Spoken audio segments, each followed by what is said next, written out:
All right, tonight we're going to go over the CFPB versus Credit Repair Cloud,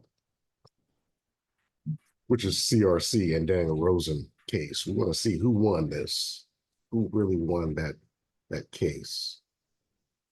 Some of you may recall this case started back in 2021, 3 whole years ago. And we haven't heard a whole lot until just a couple days ago. And so we're going to take a deep dive into this case so that you can understand what happened.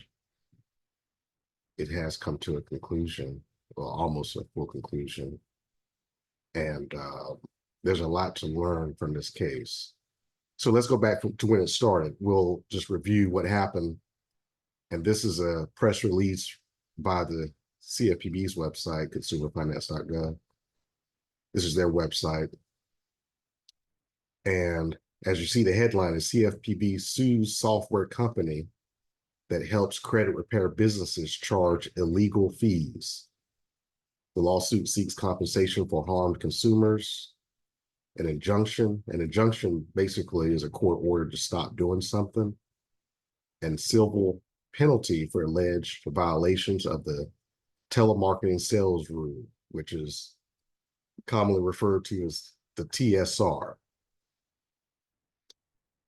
Here it reads, the CFPB today filed a lawsuit in Fed Court, California, accusing, in Federal District Court accusing the California-based software company and its owner of providing assistance to illegal credit repair businesses.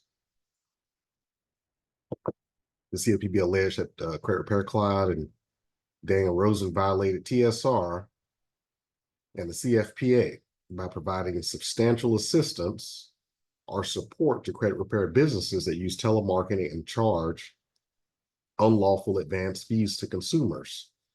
The CFPB's lawsuit seeks relief for harmed consumers from the defendant's disgorgement of their unjust gains and an injunction to stop their illegal conduct and civil penalties.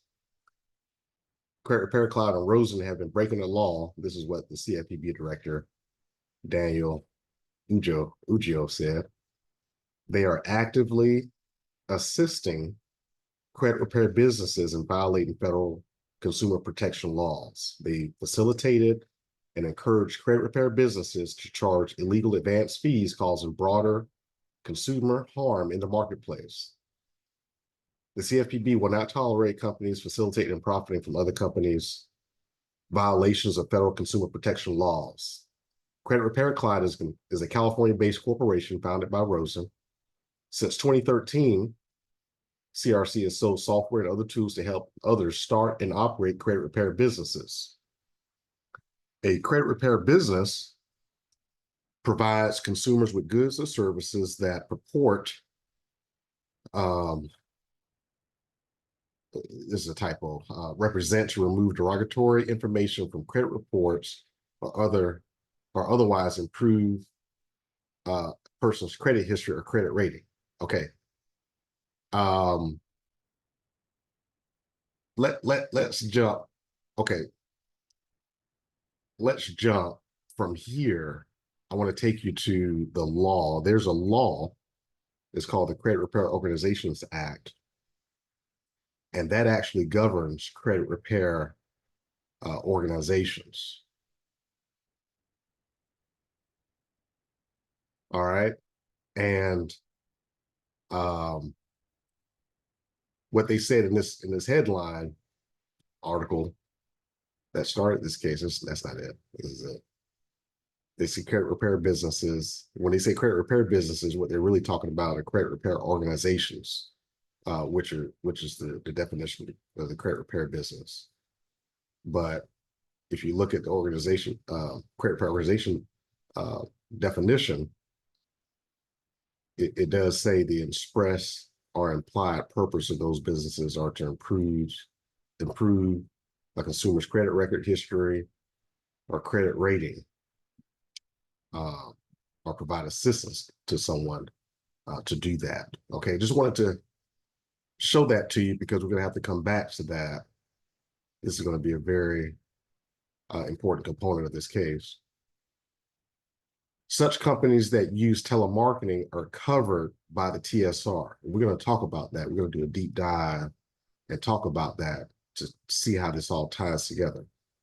And may not request or receive fees from a consumer until the company has provided that consumer with a credit report that shows the promised results and that was issued more than 6 months after such results were achieved. Okay, that's the main issue with the TSR. If you trigger the TSR, you can't get paid until 6 months after the service is provided and you provided the consumer with a credit report showing that you've done what you said you're going to do.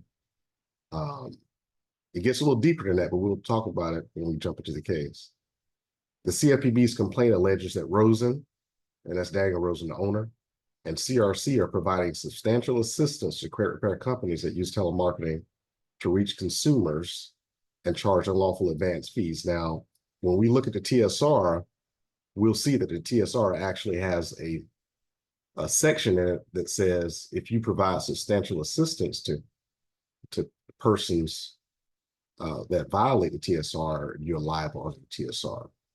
And so that's what this case was about.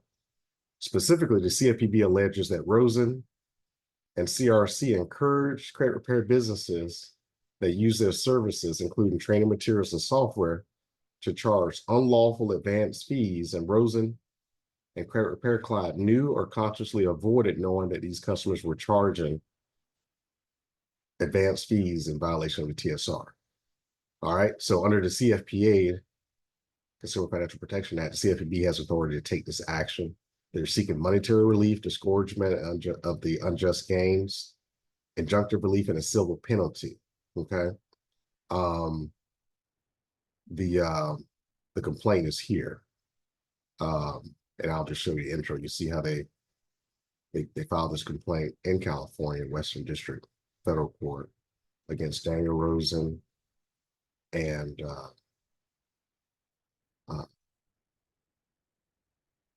credit repair client. They actually amended the lawsuit. I'll show you the amended lawsuit in a second. But Credit Repair Cloud is what they do business under. Daniel Rosen Inc.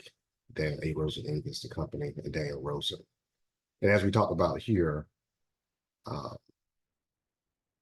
they were suing under, in the amended complaint, they're only suing under TSR and the CFPA.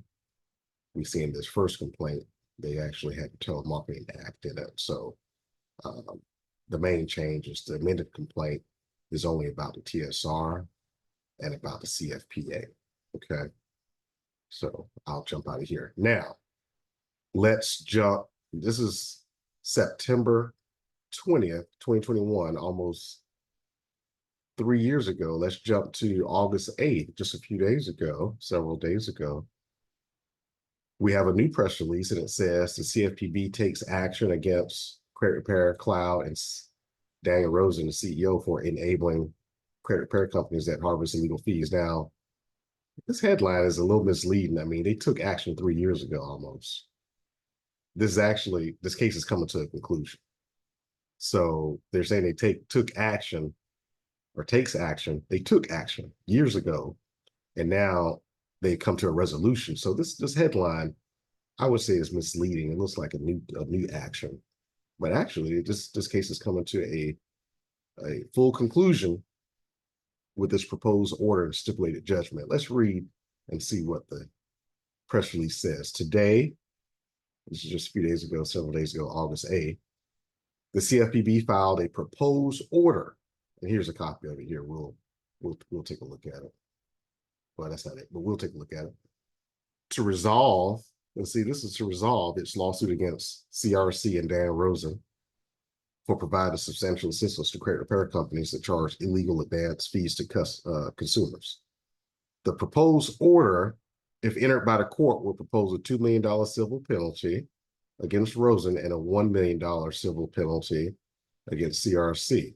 So basically $3 million. The order would also require the company to take steps to ensure credit repair companies using Credit Repair Cloud stop charging consumers illegal advance fees. Now, take steps to ensure. I don't know how you can ensure something like that. Now, we're going to talk about this. This can be a setup. That's like being a gun company to ensure your customers don't shoot anyone unlawfully. This may be one of those resolutions that it's really not an end. It's just a setup. So we'll talk about that. But this is just, again, this is just a press release. So we'll take a look at the stipulated order and see if they're asking it to do some stuff that's impossible. You can't guarantee. You can take steps to try to ensure, but you can't take steps to ensure that your customers don't charge illegal advance fees. It's really impossible. So for someone to agree to something like that is to agree to basically be back in court shortly. But we'll see exactly what it says. Again, this is an article. This is not the actual stipulation. Credit Repair Cloud and its CEO, Daniel Rosen, enabled credit repair companies that harvested illegal fees from struggling consumers. Okay. Said the CFPB director, Rohit Chopra. We will continue our work to hold individual executives accountable when they violate federal law. All right. Well, that's good. It might be good, but we all want to protect consumers, right? I would hope, credit repair company, they're in the business of helping consumers. Credit Repair Cloud is a California-based corporation. And by the way, we're going to talk about it. I don't want to jump ahead. Credit Repair Cloud is a California-based corporation started by Rosen since 2013. Okay, we talked about this. The credit repair business provides consumers with goods and services that purport to remove derogatory information from credit reports or otherwise improve. Now, again, that's not true. And I will say this, any credit repair business that purports to do this is violating the law anyway. So these credit repair laws are so poorly written that if you don't know me or know some lawyer to sort of walk you through it, if you believe what they're saying here and start a credit repair business and say, hey, I'm Brian, I do credit repair, I will help you remove derogatory information from your credit or improve your credit, you've already violated the law just right there. So for them to define a credit repair business as a business that does this is really unconscionable to me, because this is a CFPB and they're defining a credit repair business as a business that purports to do this. That's illegal. Okay, and we'll talk about this. And I'm gonna get sort of pissed. I get sort of annoyed by these enforcement agencies because the way they mislead, and some of the credit repair laws are so misleading, and the way they write this is very misleading. And I think it's really designed, in my opinion, to penalize non-lawyer credit repair organizations. Because to be a credit repair organization, you don't have to be a lawyer. And if you're reading these articles and reading anything that's written by the agency like CFPB trying to help you, if you read this and actually think this is correct, you're in violation of the law. Okay, I see right through it. But if you're a layperson, if you're not a lawyer, and you're reading this and about to start a credit repair business, you think that it's okay to purport to be able to remove derogatory information or to say you're going to improve someone's credit as a part of your business model. And that's just not true.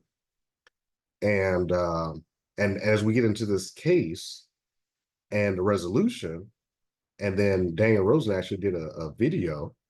We may watch some of it. It shows me that, unfortunately, I don't think CRC gets it. I don't think Daniel Rosen gets it, but I don't think it's his fault either. It's a trap. This is all a trap. And I don't know why they want to trap credit repair businesses. Like I said, I think my guess is that it just wants to take this away from lay people and maybe just keep it in lawyers or banks uh, hands. But this is a trap. And so this right here on the CFPB's website is an actual misstatement. Credit repair business that purports to do this is an illegal business. And so, but that's not how they wrote it. All right. So credit repair companies that use telemarketing are covered by the telephone sales rule. Now, let me tell you, first of all, this is a false statement. Okay. It's a false statement. Now, because all credit repair companies are not covered by the TSR. And the way they make that false statement seem true is by this false statement right before it. Because a credit repair company that purports to do this is covered by the TSR. And tonight you're going to learn why that is. But I want y'all to be very, very attentive to the deceit here by the CFPB. And this will be on YouTube for the CFPB to see. And I stand by this. Now, TSR, which prohibits charging fees until the company has provided the consumer with a credit report that shows the promised results and that was issued more than 6 months after such results were achieved. Okay. Again, this is very deceitful because this does not apply to all credit repair companies or credit repair organizations as they are defined by the Credit Repair Organizations Act. What you're reading here only applies to those credit repair companies that are representing that they can do what? Remove derogatory information or improve someone's credit history. Okay. Are y'all following me? And so we're reading the article now. We're going to shift to the law, and you're going to see how all of this is trickery, is misleading. And I'm talking about the CFPB. Everything they're writing here is misleading. Because if you read this, you think credit repair businesses do illegal stuff and it's okay, and that they're covered, all of them are covered by the TSR. They are not. That is completely false. Completely false. Now, again, I'm going to show you why. I'm going to back this up. Everybody knows I back it up with the law. The CFPB alleges that CRC and Rosen provided substantial assistance to credit repair companies that use telemarketing to reach consumers and charge illegal advance fees by providing users with a system that, among other things, generated and tracked disputes and integrated a billing system and provided training, marketing tools, and model websites. Okay, well, that's what they allege. Okay, and we'll talk about that. The CFPB alleges that Rosen was individually liable for CRC's violations because he controlled the credit repair cloud. Well, you know, every company is controlled by individuals. This is the first case where I've seen an agency go after an owner because he controls it. All companies are controlled by boards. They're ultimately human beings, natural persons. So what's the point of having a company if government agencies are going to say you control it, so you're personally liable? So it's unfortunate that Daniel Rosen had to personally be liable for this when it's his company and not him personally that's that's supposedly committing this act. The software is owned by a company, not an individual. So if you start a company, that company provides assistance. How is it that when we read the law, you won't see it say anyone who controls the person. So, because that really, what if someone controlled Daniel Rosen? So are they liable too? So it's really an interesting theory that he's liable because he controlled the company. So, because what about companies that are controlled by many individuals or other companies? Are the parent owner companies liable? And that's really a big problem because you have companies that be controlled by 10 other companies, and those companies controlled by thousands of individuals who own it and vote on what happens with it. So I thought that was an unfortunate situation to see him personally held liable. But when you have the government agencies suing, they really, I think, get away with those things. Rosen's acts, look, they say Rosen's acts, like he personally is doing it. What about the company? Rosen's acts of substantial assistance included, among other things, training credit repair companies on the credit repair cloud system, providing sample scripts and offering advice on how and when to collect fees. Okay, now they just mentioned Rosen. What about his company? Now he's a hands-on owner because a lot of his marketing materials, he's on it. But what if it wasn't him on it? What if he had some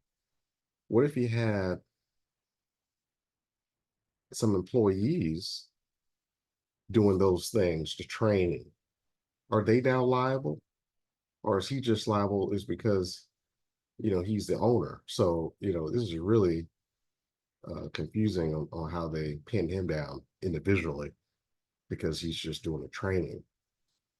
When it's the company that provides all of that, he likely is employed by his own company. Enforcement action under this Consumer Financial Protection Act, the CFPB has the authority to take action against persons violating consumer financial protection laws, including TSR. If entered by the court, the proposed order would require the defendants to pay $3 million in civil penalties. All right. Daniel Rosen, the CEO, would pay $2 million. Okay. And then the company would pay $1 million. Now, isn't that strange? How they're putting $2 million on him and $1 million on the company, both of which will be deposited into the CFPB Victims Relief Fund called the Civil Penalty Fund. Next, they have to stop assisting companies with illegally charging advance fees. Now, how are you going to do that? You can't assure when those companies are going to charge fees. And I'm telling you, that's not going to work. So it's like signing one of those impossible things. That's not going to work. So we definitely want to see how that's written. The order would permanently bar CRC and Rosen from providing substantial assistance to any companies that use telemarketing to sell credit repair services and to charge advance fees. Well, that's a disaster waiting to happen. So if he's barred from doing that and does it, now we're going to have a big problem. Not we, Rosen and CRC is going to have a big problem. So can't wait to dive into that language. Credit Repair Cloud and Rosen would also be required to delete from their tools and services any language related to telemarketing and charging monthly fees for credit repair services. Well, this is unfair. This is very unfair because, as I told you earlier, credit repair companies don't automatically trigger the telemarketing sales rule, and I'll show you in just a moment why that is. So to force them to delete tools and services that relate to telemarketing and charging monthly fees for credit repair services may not it's unfair because all of its customers uh, should not have to be subject to that particular requirement or lose those tools and services because the TSR may not even apply to them. Now, I will tell you the TSR should not apply to them. Now, I'll show you why. Because if it does apply, that's a problem. Finally, the defendants have to notify companies using its tools and services that they cannot charge illegal upfront fees and monitor whether companies are compliant. Really? How are you going to do that? How are you going to do that? He likely has thousands of customers. How in the world is he going to monitor his users? It's like Microsoft monitoring their users to make sure that that people don't type up uh harassing letters and send them to people or ransom notes. Are you serious? This has to be the most ridiculous thing I've ever seen. How are you going to monitor your customers to make sure they comply with the law? This is one of the most ridiculous uh, resolutions I've ever seen. Okay. Not that I've seen a lot of resolutions, but in this credit repair consumer space, we've seen a good amount of things, but this is ridiculous because it's I would say, a setup. Okay. So, and I'll tell you why. I'm going to tell you why I say that. I'm going to back all this up. Credit Repair Cloud and Rosen will be required to send a notice to all companies that use the CRC that provides specific examples of TSR of telemarketing and advance fees are unlawful. Now, that's not bad. That's to send your customers notice. It's not so bad. I don't like it because if you're a software company, why do you have to tell your customer? Why do you have to involve yourself in teaching them the law?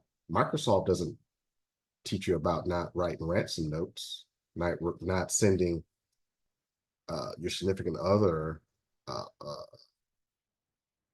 threatening, harassing letters. So why does CRC have to take an active part? Because Microsoft, I mean, you have the ability to do some real bad things, right? But why does CRC, a credit repair company that provides the software, have to concern itself with its customers complying with laws? So I really don't like this. I think this is I think this is one of those things where you have too big government overreach. I think this is a big overreach and a setup. This is not the end of this, believe me. They will also be required to monitor whether credit repair cause users are telemarket and charging advanced fees. How are they going to do that? Someone tell me, how are you going to do that? How are you going to monitor thousands of users to see what they're doing in their independent business? How are you going to do that?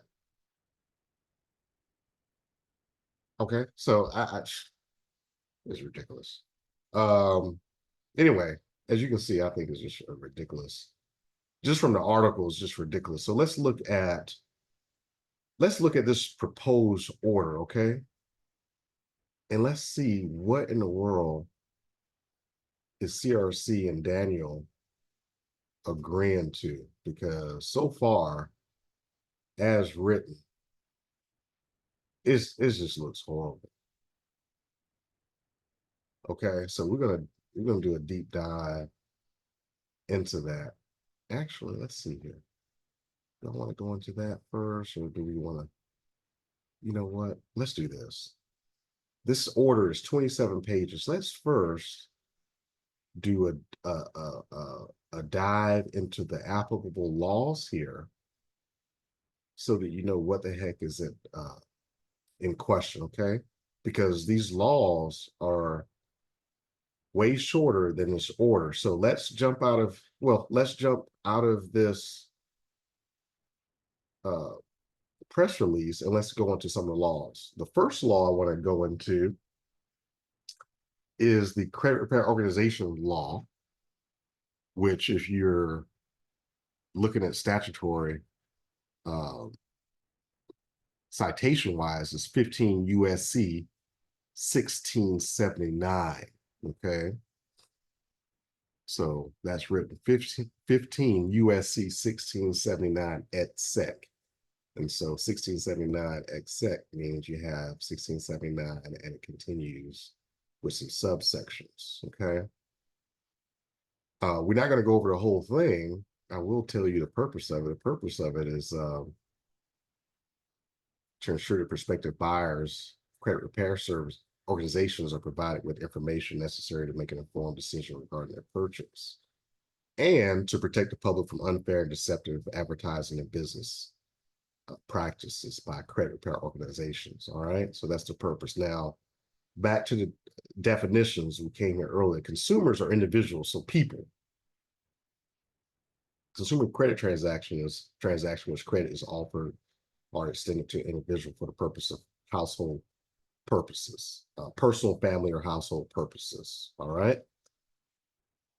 The last definition I want you to know is a credit repair organization.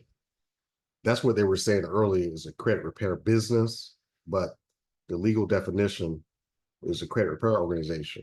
And you have a list here, AB. Well, A is what it is, B is what it's not. So it says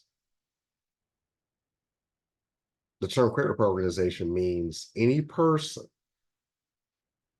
Okay. Now, person, I'm going to sort of stop some of these definitions. A person is a natural person like you and I, individuals, or it can be a company. So understand that a person is not just a human being. It could be a company who uses any instrument of interstate commerce. That means the mails, the internet, phones, are the mails to sell, provide, or perform, or represent that such person can or will sell, provide, or perform any service in return for the payment of money or other valuable consideration for the express implied purpose of, and then we have a list. Now,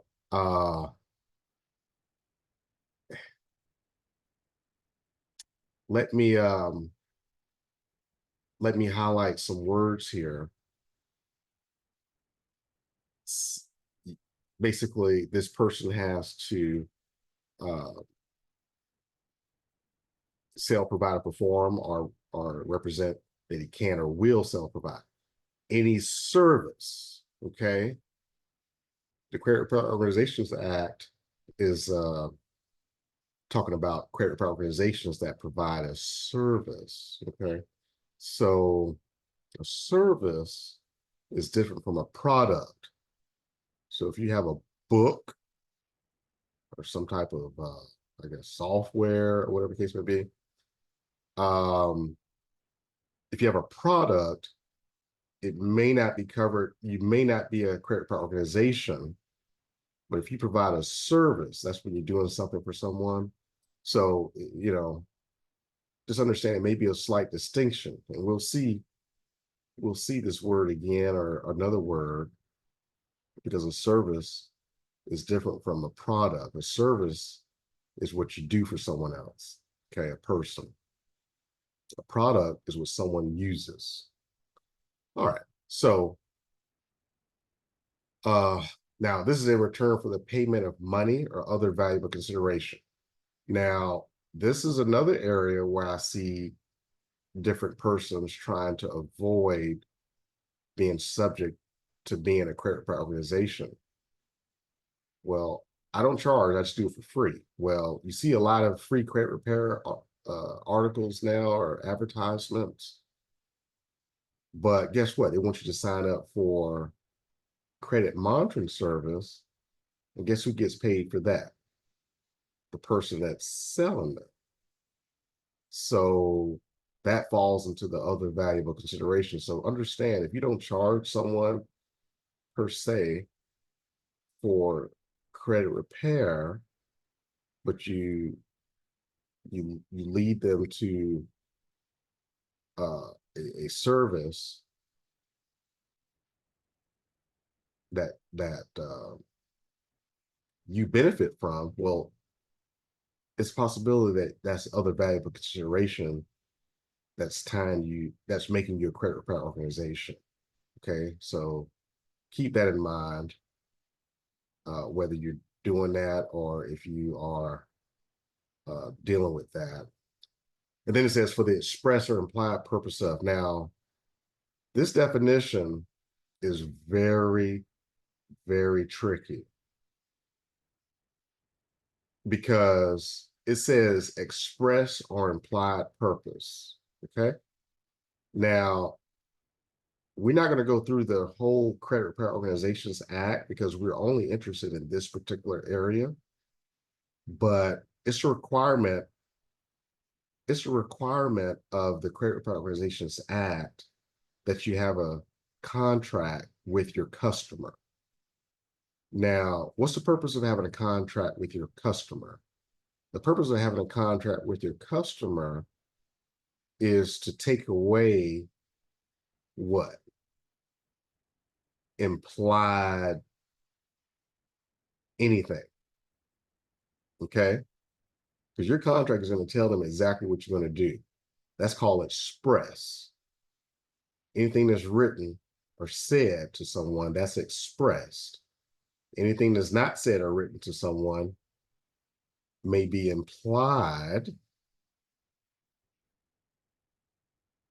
from what may have been said or written, but it's not part of that's said or written. Does that make sense? Because if you have a contract that says you've identified these derogatory items in your credit report, and as a service, I will send dispute letters based on the information you provided me to the credit repair organizations.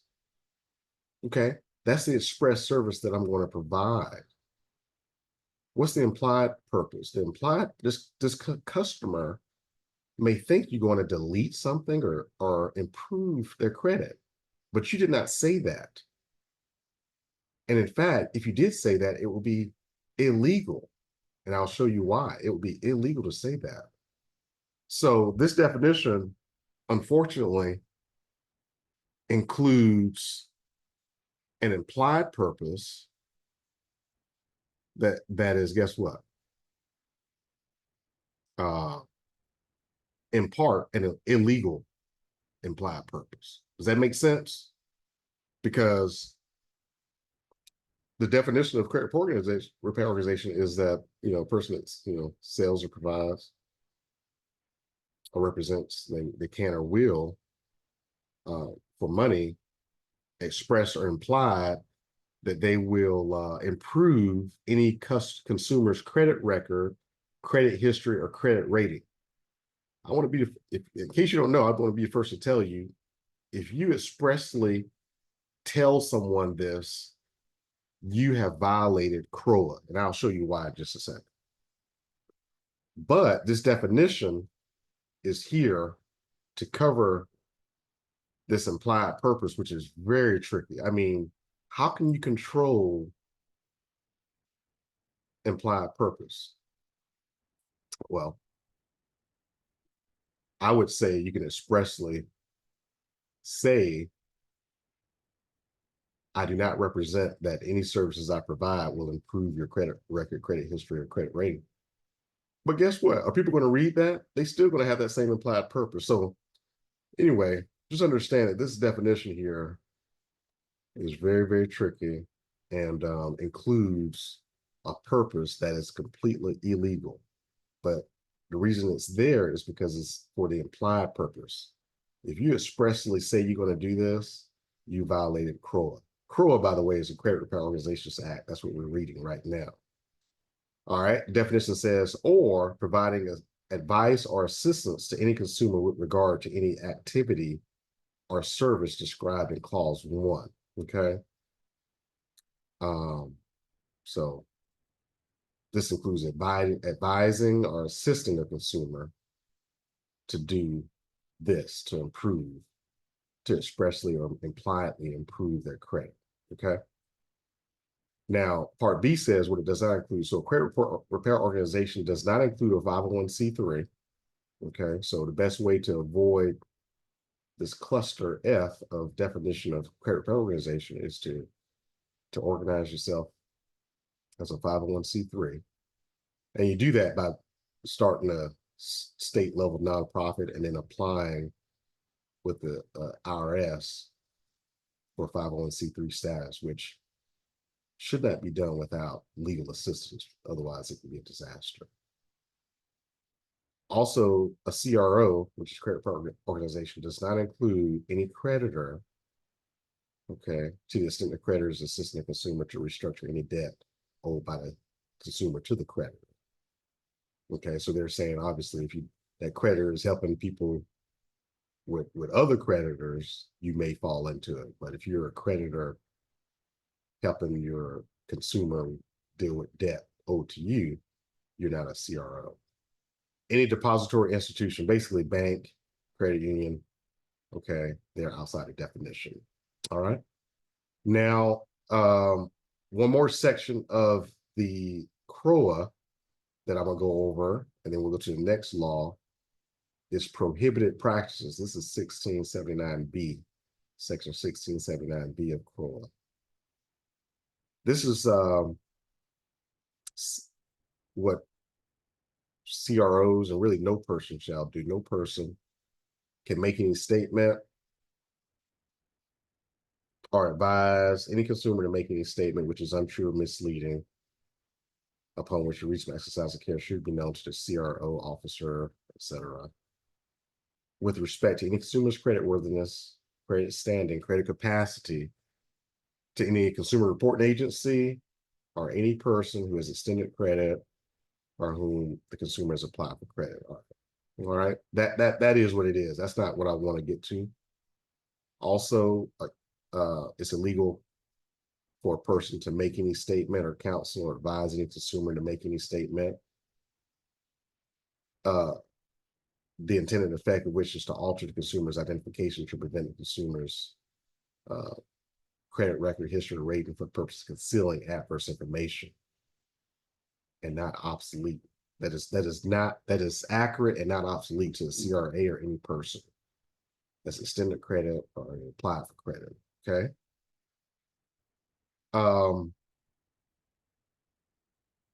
That says what it says. Now, the third one says it's unlawful for a person shall not make or use any untrue or misleading representations of the services of the credit repair organization. Now, this is what I was talking about earlier. If a CRO says that they're going to improve someone's credit, that's misleading because they can't do that. You don't have the power to do that. That's like a doctor saying, I'm going to heal you from cancer. They cannot do that. Okay, no professional can guarantee that. Also, a CRO can't say, well, hire me because I'm going to send a letter that's going to cause Equifax or any consumer reporting agency to delete this adverse information. You can't do that. That's misleading. It's untrue.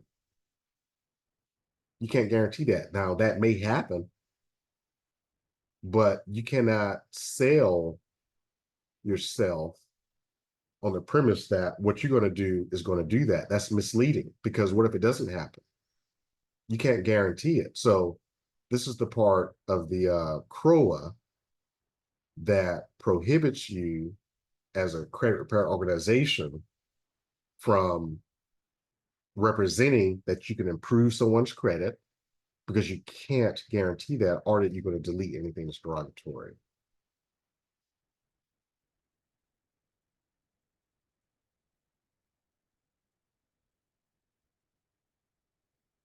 And we have a question from something earlier. The question is, how will nonprofit be paid? The nonprofit can be paid however it likes. There's no restriction. It can be paid, not paid, take donations. Okay, so the nonprofit is exempt from the CROA. Now, I think TSR may be another situation, but as far as the CROA is concerned, um, it just not, a 501c3 would not have any of the requirements that you see in the CROA here. It's exempt. It's not a credit repair organization by definition. Now, as far as consumer telemarketing rules, you have to sort of consult with TSR regarding telemarketing rules for the nonprofits. But as far as the credit repair organization goes, nonprofit is not one. So what we're reading here does not apply to the 501c3. All right. Now, finally, a person shall not engage or directly, indirectly, any act or practice or course of business that constitutes or results in commission of or an attempt to commit a fraud or deception on any person in connection with the offer to sell the services of the credit repair organization. Okay. Finally, this is all prohibited practices. Okay. Finally, this is a big one. No credit repair organization may charge or receive any money or other valuable consideration for the performance of any service which the credit repair organization has agreed to perform before such service is fully performed. Okay. That's a big one. Now, TSR, like we'll see in a second, in this lawsuit with CRC, TSR has something similar, except you have to wait 6 months for payment and provide a credit report that's over 6 months old, showing that you have done what you promised you're going to do. Now we're going to talk about that. You're going to see how that doesn't make any sense. It doesn't apply, because if it did apply, you're doing something wrong in the first place. Okay.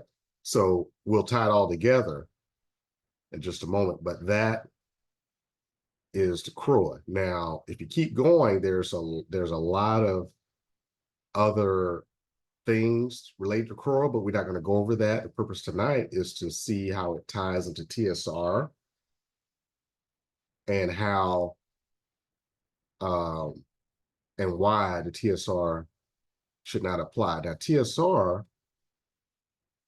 is 16 CFR 310, and you can find it by typing in telemarketing sales rule or going to this link that I'll provide you.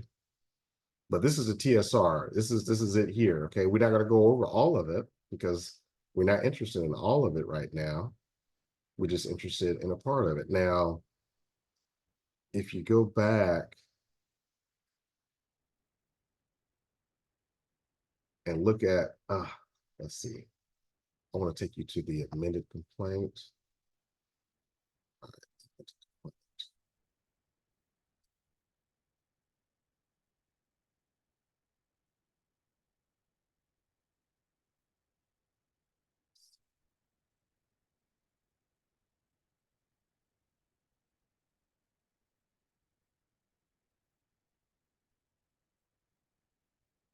All right, we'll do this. Now let me pull it again.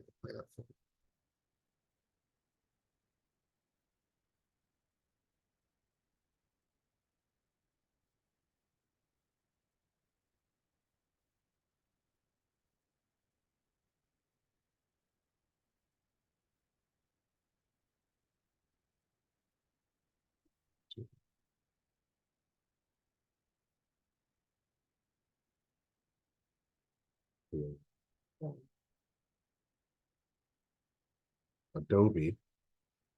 So let's jump out of here.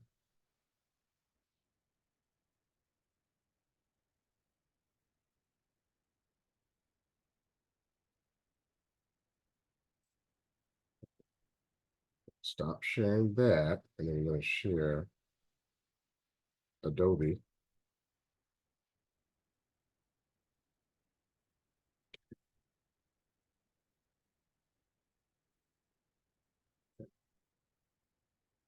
Okay. The reason I want to share it, I want y'all to see. This is the amended complaint. You see how they took out some stuff? But oh, there's amended complaint. All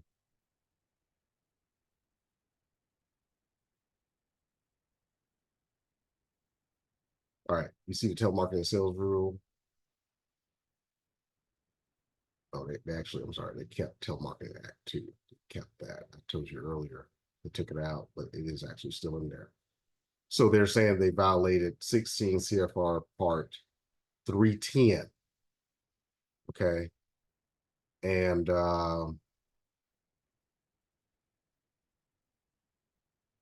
specifically, they're saying that they violated the substantial assistance part. I'm going to show you that part, but it's Part 310. I just want to show you that as a reference to see what they're being charged with.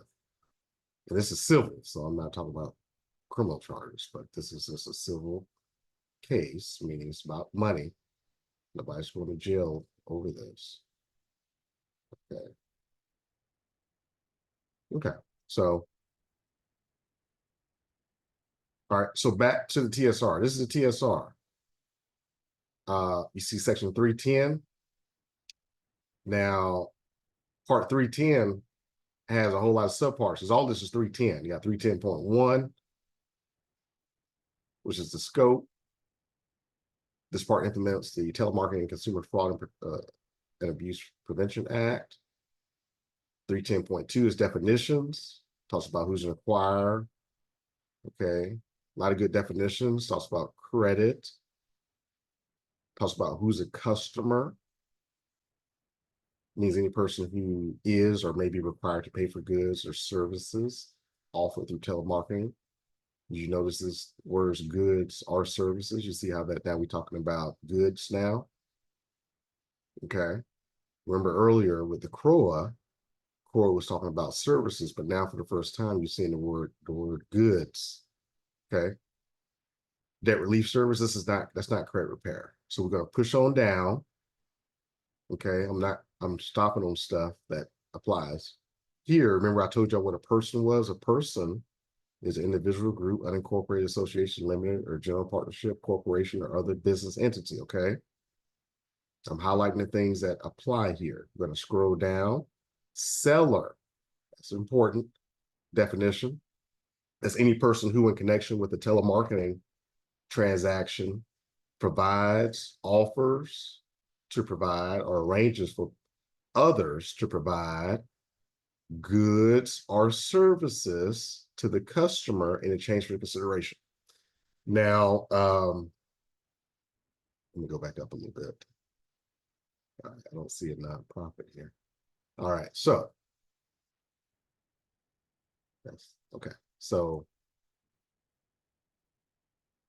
the seller is important because the seller in a credit repair situation or any situation under this TSR is who's selling. So it's any person who offers or arranges for others to provide goods and services to the customer. We define what the customer was. Person who's, well, I'm sorry, we defined buyer.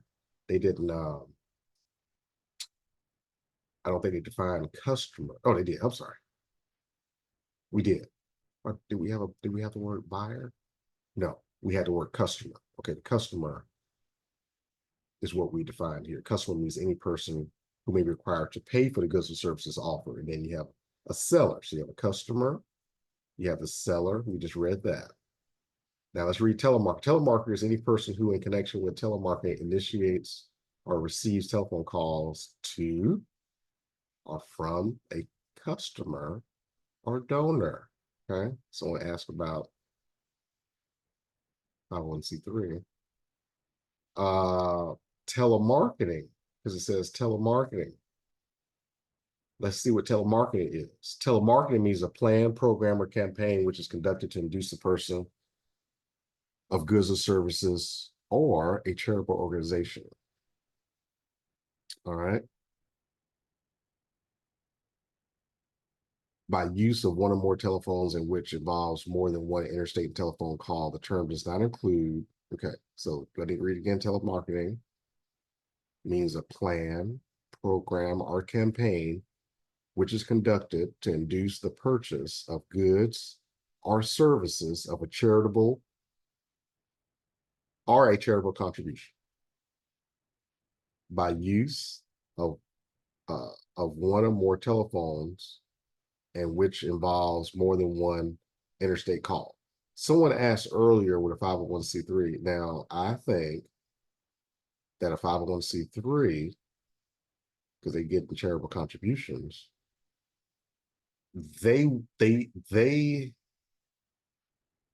could fall into having to fall into this area because they're not exempt. I don't see any exemption language that's saying they're not a seller. It doesn't see right here, it would say a seller is not a 501c3. So it would apply.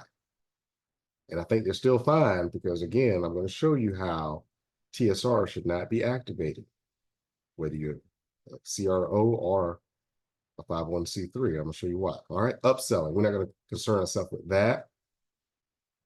Okay. 310.3, deceptive telemarketing astral practices, very important. But believe it or not, it's not, that's not the credit repair part. So we're going to push on down on this, okay? We're going to push on down, okay? Now, B, okay? So where are we? We're at 310.3, should be 310.3B. This is what CRC owes to its $4 billion, I'm sorry, $3 million situation. Assisting and facilitating. Okay. Now, what I just skipped up here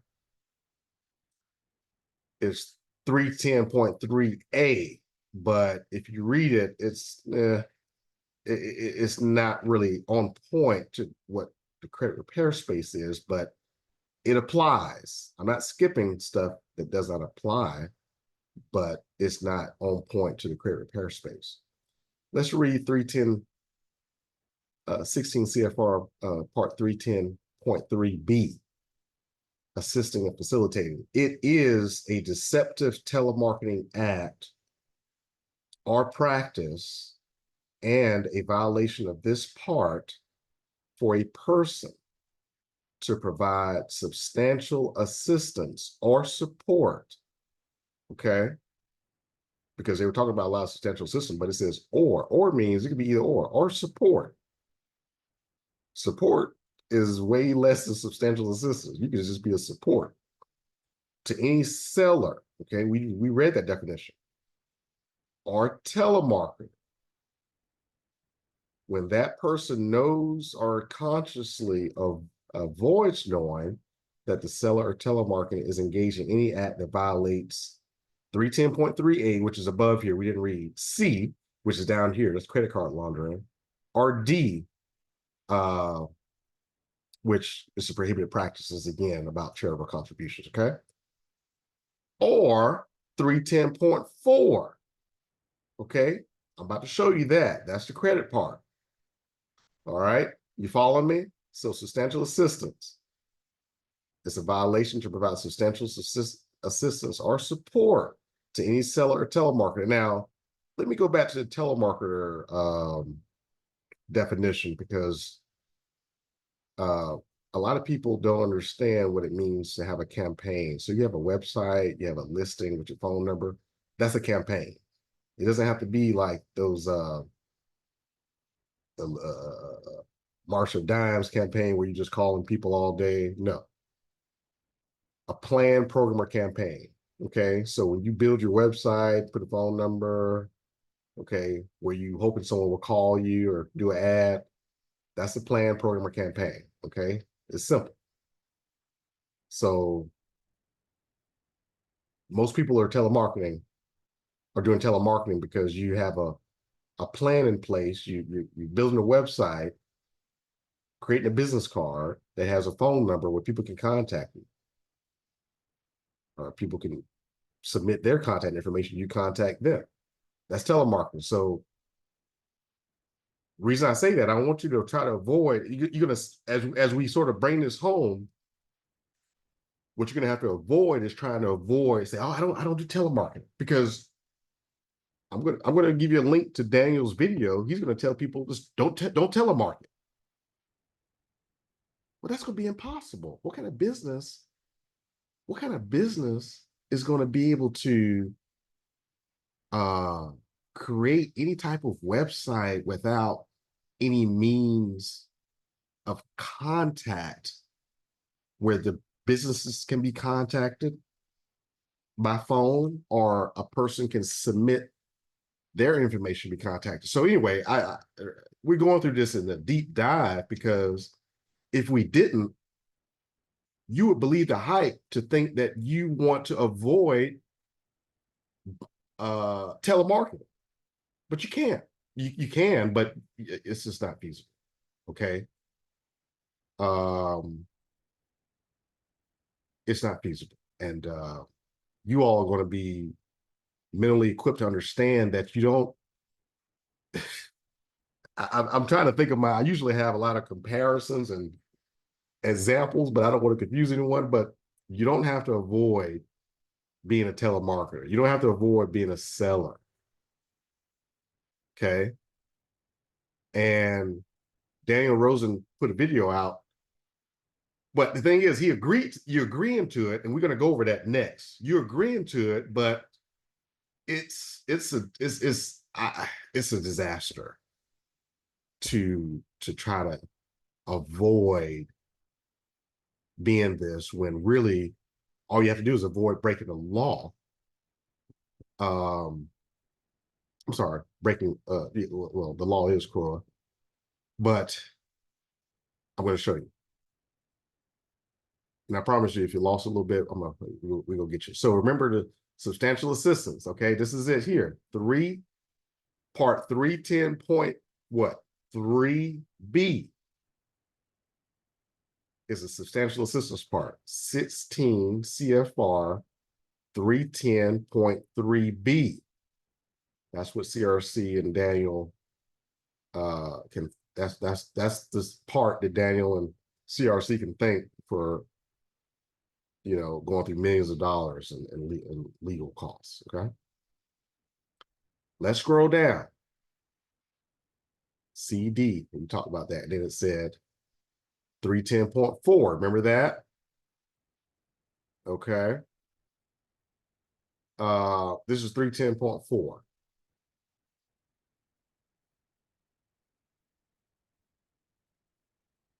It's pretty long, right?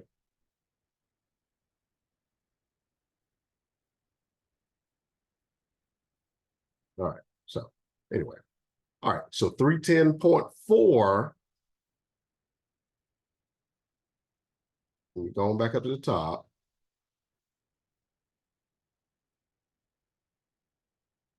Is what I want y'all to really understand. Okay.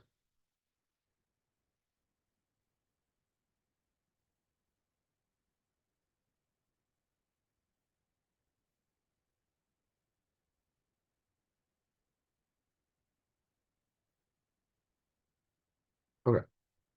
All right. 310.4 A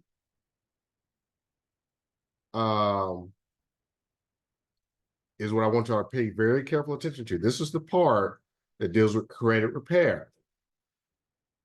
Okay. And y'all have paid pennies compared to Daniel to learn this information. And I don't think Daniel and CRC has really learned this.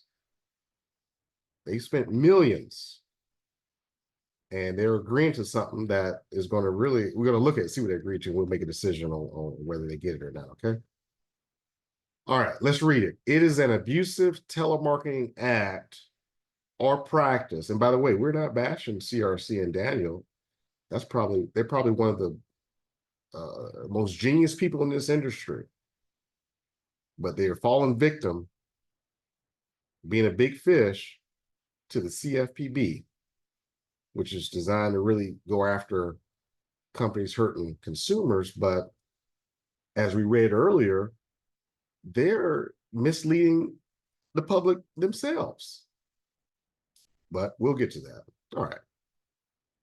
Part 310.4A, abusive conduct generally. It is an abusive telemarketing act or practice and a violation of this part. Okay, talk about TSR.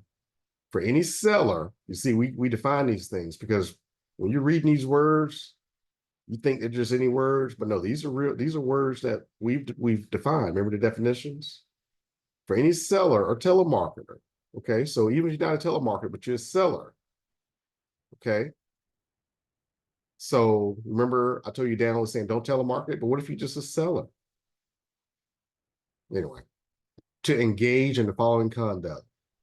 Well, threats, intimidation, that's not what we're looking for. A2, requesting or receiving payment.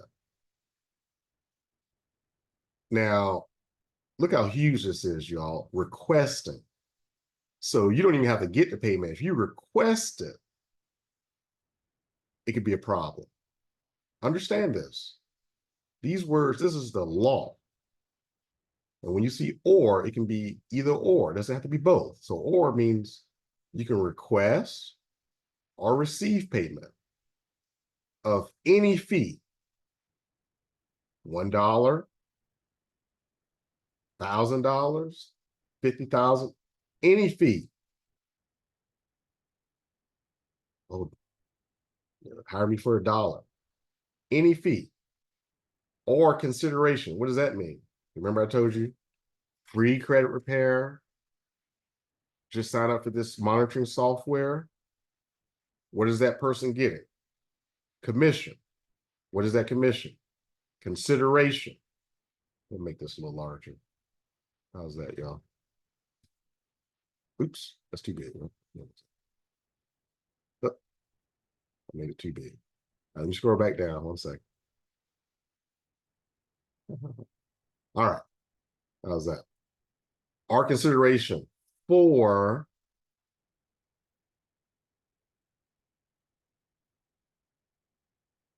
look at this, goods or services.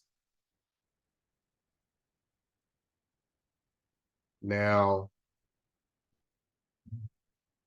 you see how this is different from the CROA? CROA is about what? Goods or services? Which one? Or both? Which one? CROA was talking about services. This TSR is talking about goods. So if you're selling a good and requesting or receiving payment, you gotta, this includes goods too. Now, read this very carefully with me. I'm gonna start over. Requesting or receiving payment of any fee or consideration for goods or services represented to remove derogatory information from or improve a person's credit history or credit record until. Where have y'all seen that language at? Where have y'all seen that language at?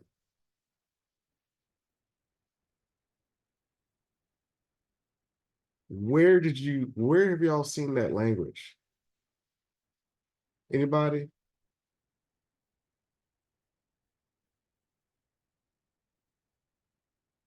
Where have y'all seen that? Oh, hold on. Is this it? Y'all remember seeing that? Oh, look at this.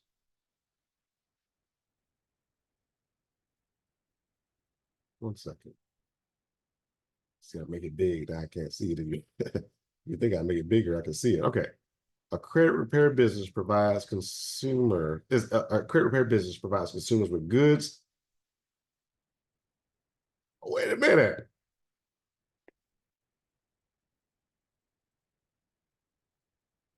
Are y'all seeing this? Yes.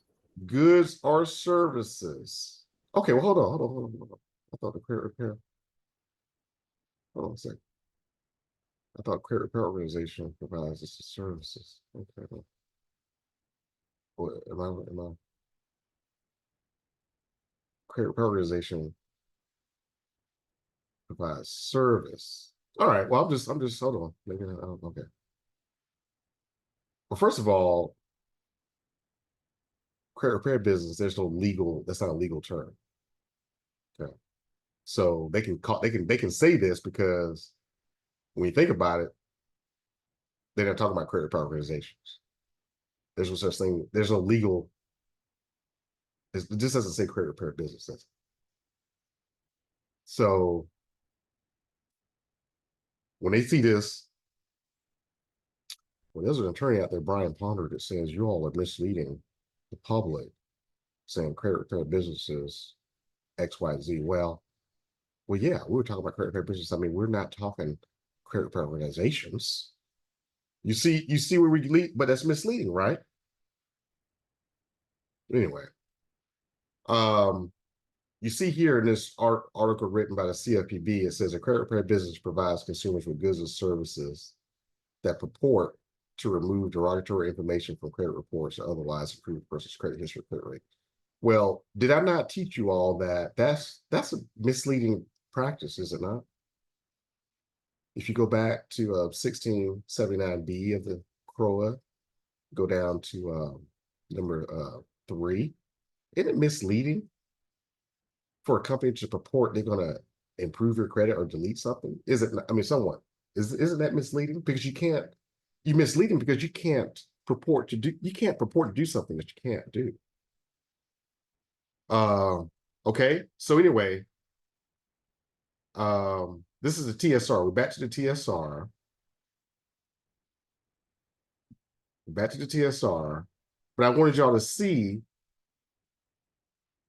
where they got this language from. They're basically what you call, I guess, framing, credit repair companies. And I'm gonna show you how. I gotta take my time. I don't want to lose you. Okay. We're looking at the TSR again. I want to bounce too much because I don't want to lose you. The TSR says is basically unlawful. Well, I'm sorry. It's an abusive act, so it's unlawful if you're requesting or receiving payment of any fee or consideration for goods and services represented to remove derogatory credit information or improve a person's credit history until. Well, let's stop here. Okay.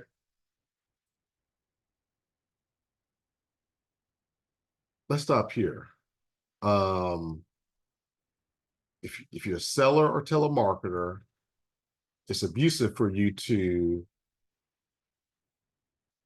request or receive payment or any consideration for goods and services represented. What does represented mean here?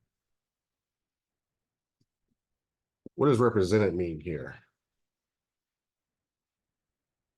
Let's go back to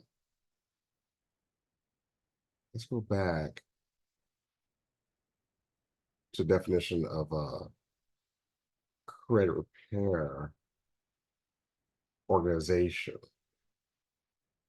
You remember the express or implied purpose? Do y'all remember that? Express or implied purpose. Now we're going back and saying TSR says if you can't request or receive payments for any goods or services represented to remove or improve. All right, let's go back. Is a represented, does that mean express or implied? Okay. When you represent something, you are expressly telling your customer that. So where you see the word represented anywhere, that has to be express. Okay. Now we'll go back to the definition of the credit program. It says expressed or implied. Okay. What's implied, if you remember earlier, I told you, is not represented by the person. This is in someone else's head. What's represented is what's expressed. Have I lost anyone? Does anyone have a question about that? This TSR applies to sellers and telemarketers who represent that they're going to do what? Remove derogatory information from or improves a person's credit. Follow me? Yeah.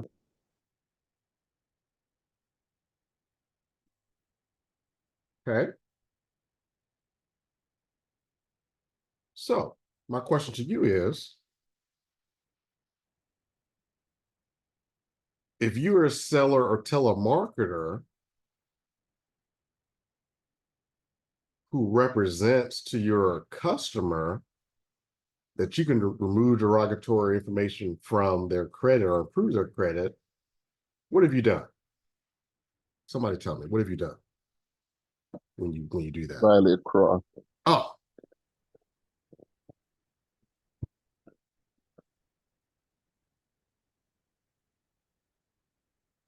can you say that again? What have you done? Violate CROA. So, so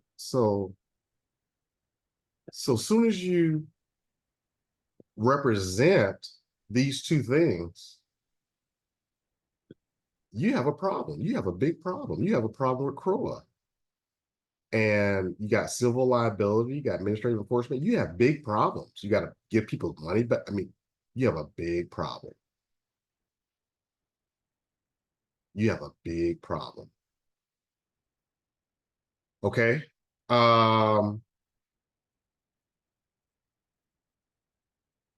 Okay, someone just asked a question. First of all, someone just answered this question, violate CROA. If we never do telemarketing, then are we okay? Well, first of all, it's not about doing telemarketing. Don't you have a website with your number on it? Don't you have a website where people can email you, say, hey, I have a question, please call me. Remember, go back to this telemarketing definition. You're not going to not be able to do telemarketing. I mean, how are you going to scrub your contact information from the world? Don't focus on that. You fall into the trap. That's called it's called being narrow-sighted. You fall into the trap. And I'm here to get you out the trap. You don't want to avoid telemarketing. You want to avoid doing what, Tyrone?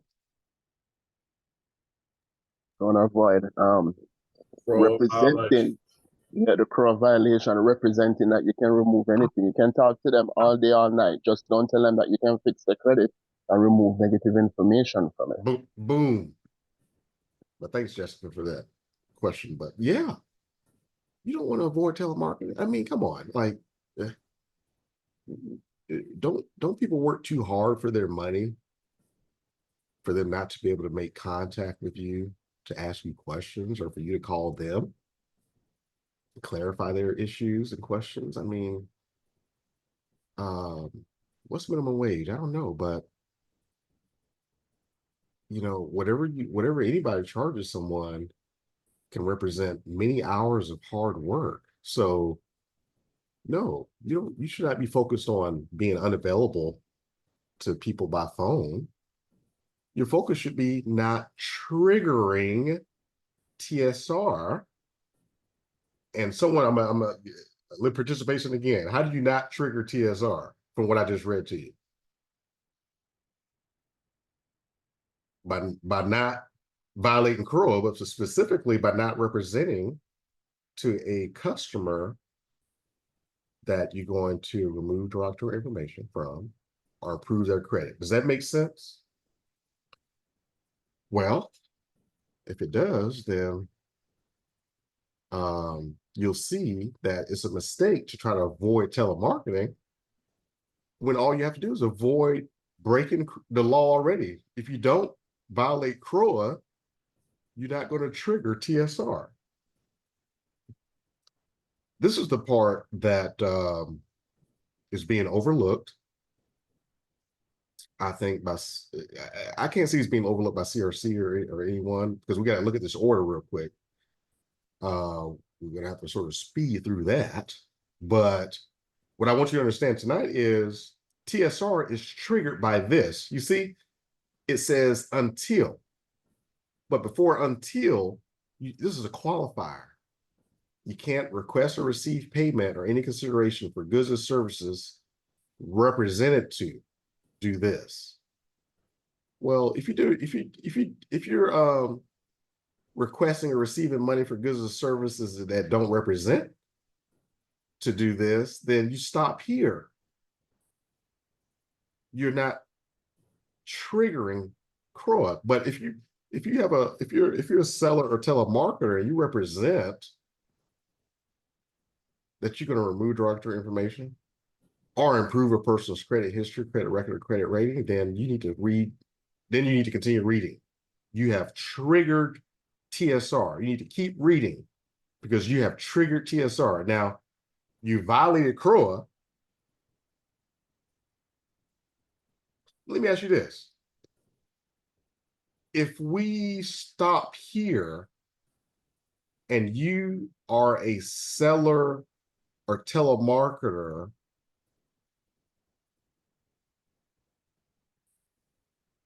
and you represent that you can remove or improve a person's credit, and you've done nothing else, you haven't, let's say you just requested money, you haven't, well, I'm sorry, I guess the point I'm trying to make is,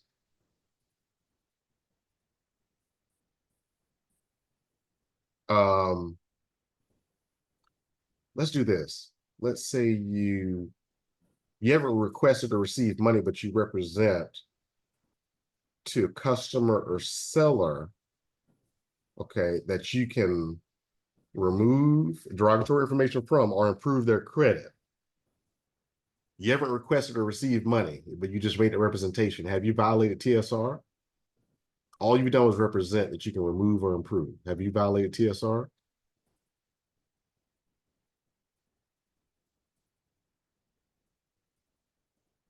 The answer is no. Yeah. Yeah, well, Vance is facetious. The answer is no. But you violated CROA. So it's a little bit of distinction between the two, but once you request or receive payment or other consideration, and then you represent to someone that you go remove derogatory information or improve a person's credit, then you need to keep reading.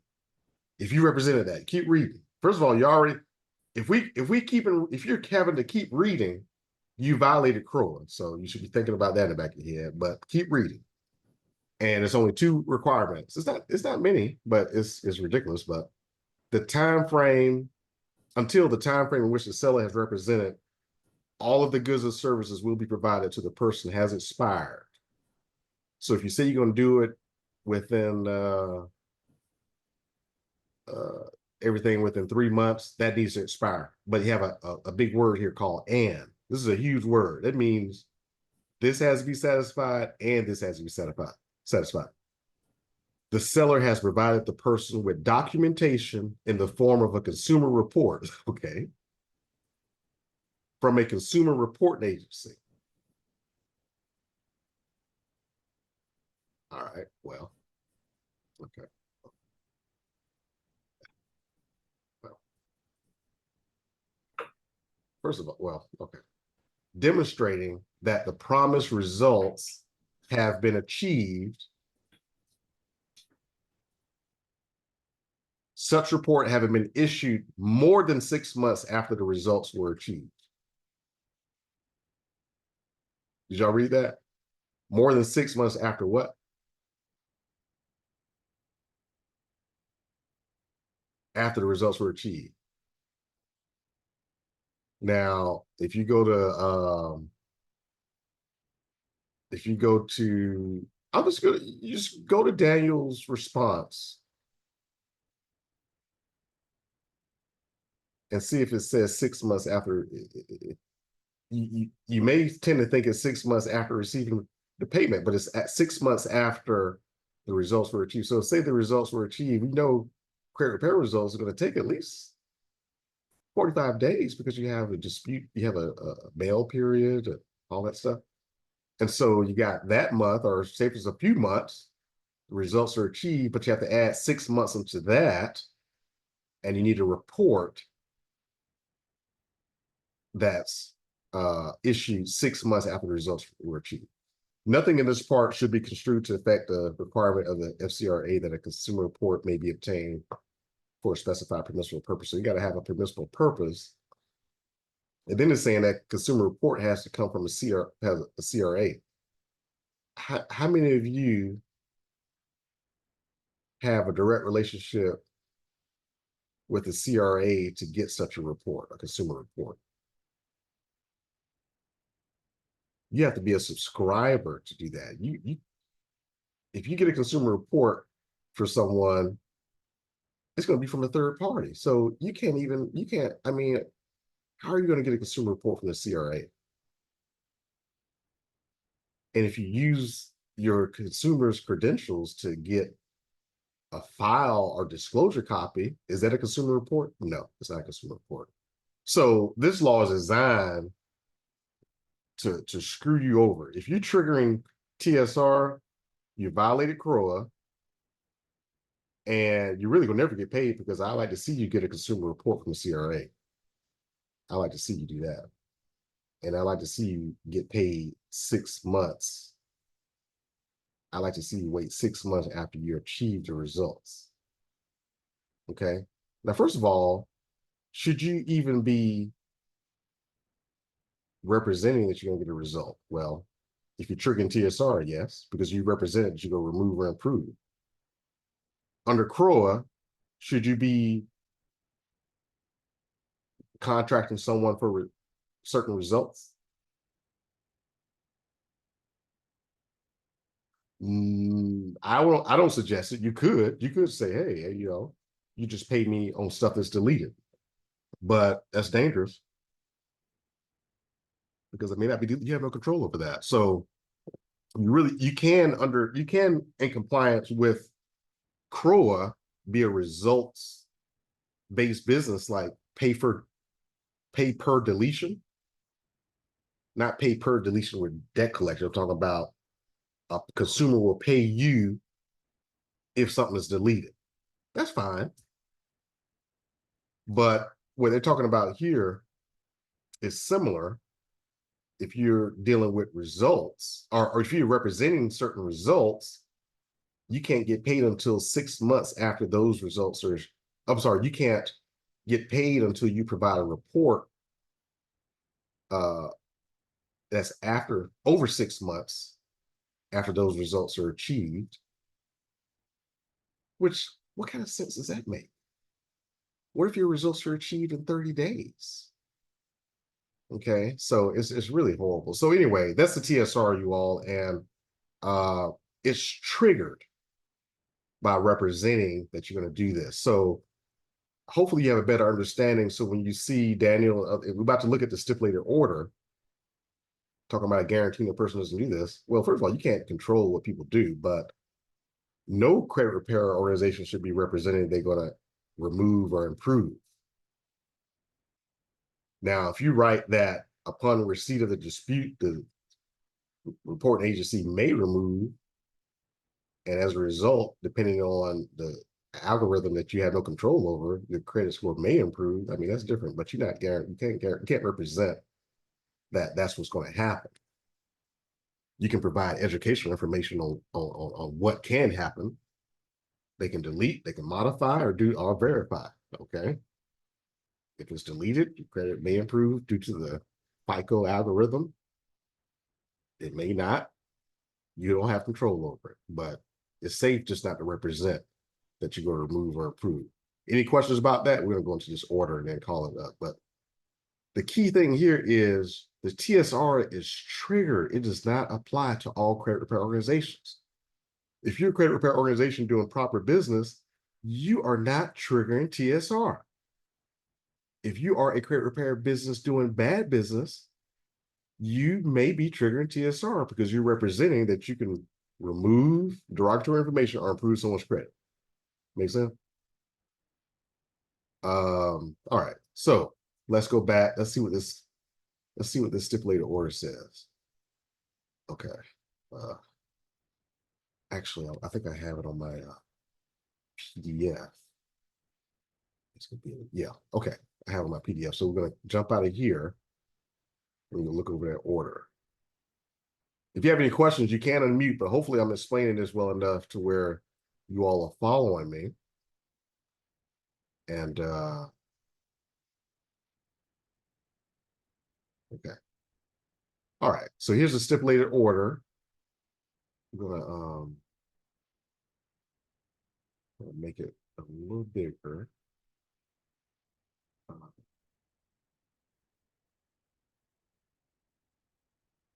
Hopefully, okay, hopefully you can see it. All right. We're gonna go to the meat of it. These are the findings. Let y'all read that later. We know what advance fee is. Compliance monitoring program. Okay, that's what I'm very concerned about. There's a program that's required to develop, implement, and maintain under paragraph 9. We'll see. CRC2 is the services, any goods and services defendants offer or provide. Oh man, I have not read through this yet, and I wanted you all to get my initial impressions. So that's why we're reading it together, because this is, I have some feelings. Substantially assisting. Now, I just read to y'all the TSR. Did you see a definition of what substantially assisting is in the TSR? The answer is no. Okay.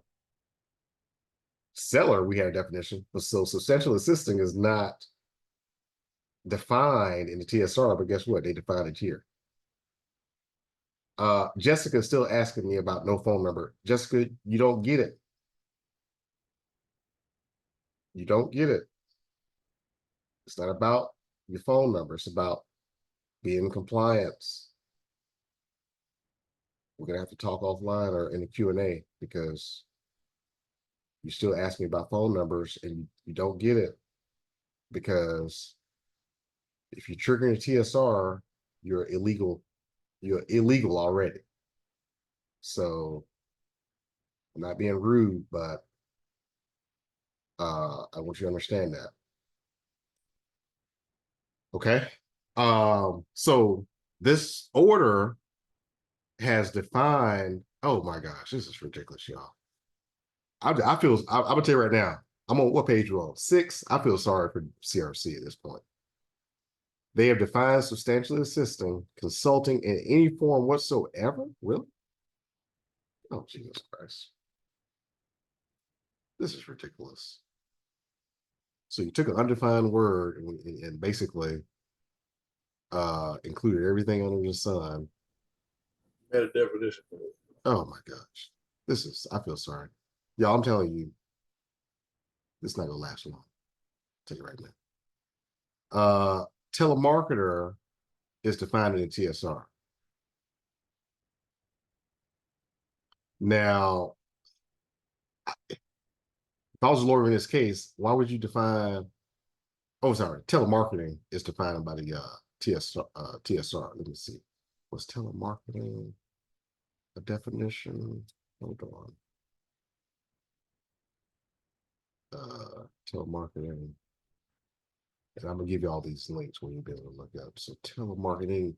Okay, yeah. Okay, yeah.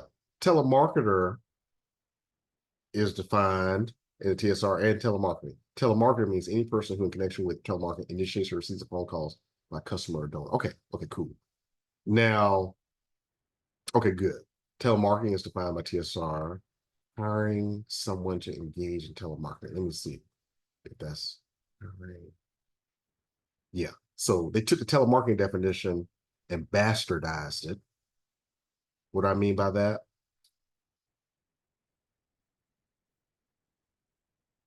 Made their own definition where the TSR already has a definition. Y'all see how crazy this is getting? Y'all remember what's the group? It's getting kind of hectic. What was the name of that group? Parson. It's old. It's all like that. It's old. What's the name of it? No. I can't remember, but it's old. All right. Let me see. Okay. Well. All right. All right. All right. So here's the order. We're gonna go through this, okay? It's ordered that defendants, their officers, agents, employees, attorneys. Are you serious? What attorney would agree to any of this? Y'all, this is what they call a cluster F. This is ridiculous. Remember, I'm reading this for the first time because I wanted y'all to get my initial impression. They're employees. Let me see. I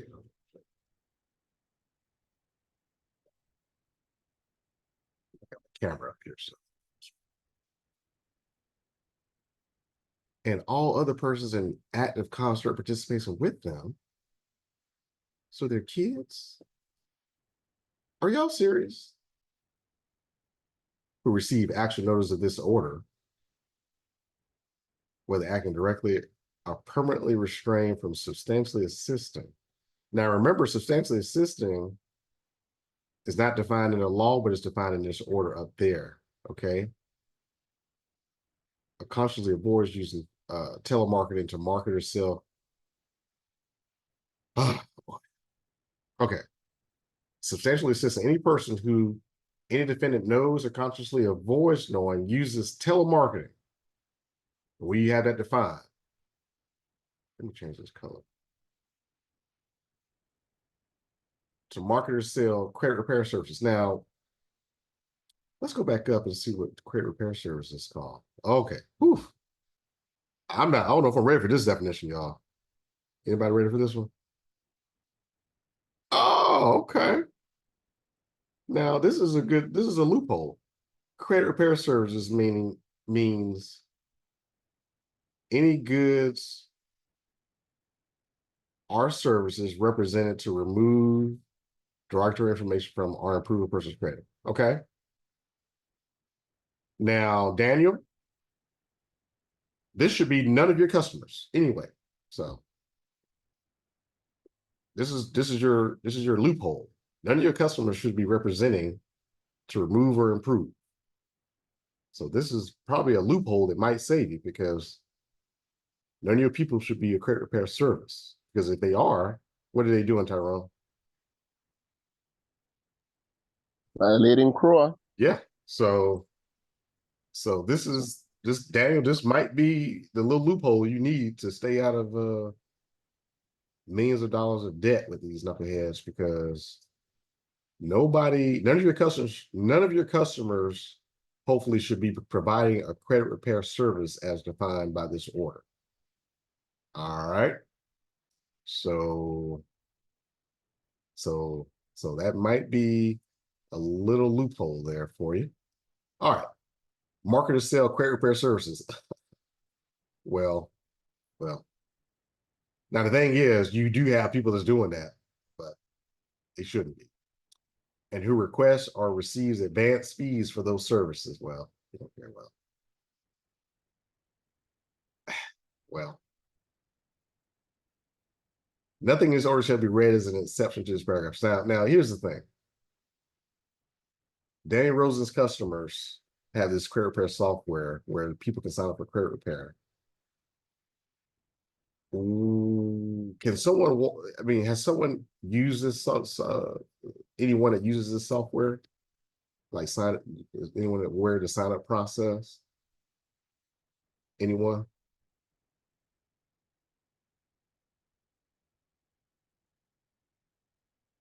Well,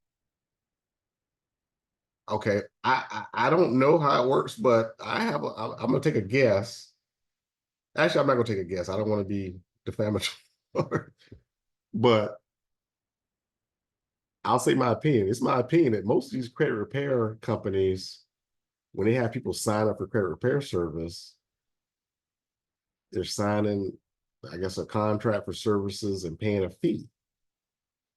So if they're paying a fee before anything is service is done, then that's an advance fee. So what is he going to do?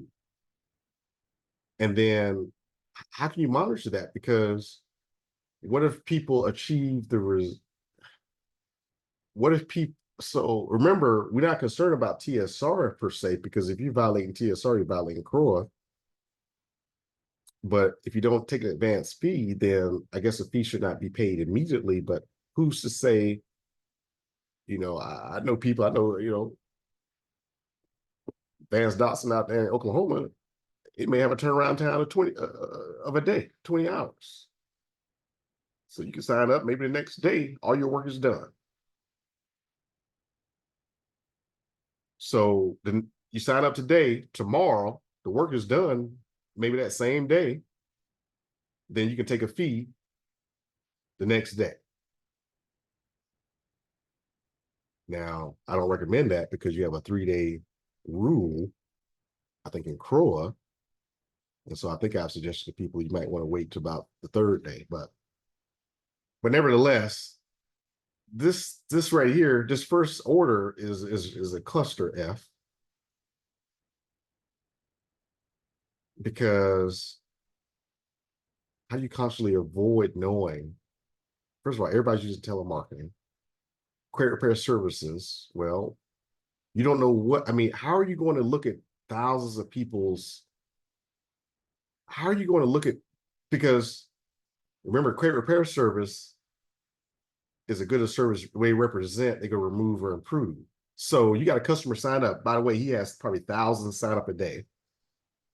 How is he going to review all of their marketing materials and see if they're representing these things? How are you going to do that? Anybody? How are you going to do that? How? How is he going to do that? Recipe for disaster. You can't.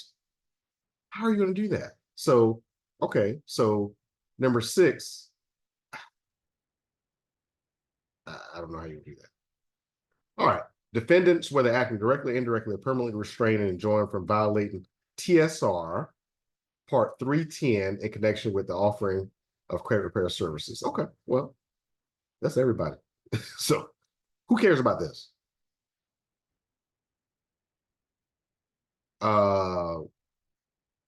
You can't violate it anyway. So okay. You always have to love these orders that say you can't violate the law that you can't violate anyway. So number 7, I don't really have a problem with, except in connection with the offering of credit repair services. But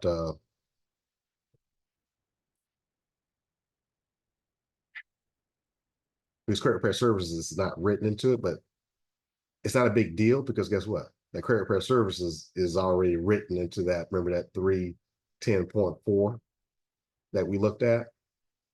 That remove or improve is already written in, so we can't make a big deal out of it. But this is just saying you can't break the law that we sued you on. I don't really care about that. But this number 6, recipe for disaster. All right, affirmative requirements. Within 60 days, defendants must develop, implement, and maintain a certification program. Okay, oh my gosh. To screen new and existing users to determine whether those users are telemarketing. That's the wrong focus. They're credit repair services. Now, the way it's written, you're not supposed to be telemarketing credit repair services because they defined it as that remove and improve crap and charge an advance fee. So it's weird because you're basically identifying people that are violating CROA and telemarketing and making sure they don't charge the advance fees. Basically saying, hey, for those of you that are doing credit repair services that are in violation of CROA, let me certify you on how to comply with TSR. So everybody in this program will be violating CROA. because you're telemarketing their credit repair service. Remember, credit repair services, anybody that's doing credit repair services under this agreement who's identified is violating CROA. But then they're saying you got to do all your new and existing users. So that's everybody. So whether you're violating, whether you're good or bad, you got to go through this certification program. It shall include a requirement that all users submit to defendants a certification within 90 days for users who enroll or within 30 days of becoming a new user. That identifies any users with whom share common ownership, including affiliated companies, certifies whether the user have engaged in telemarketing with his credit repair services.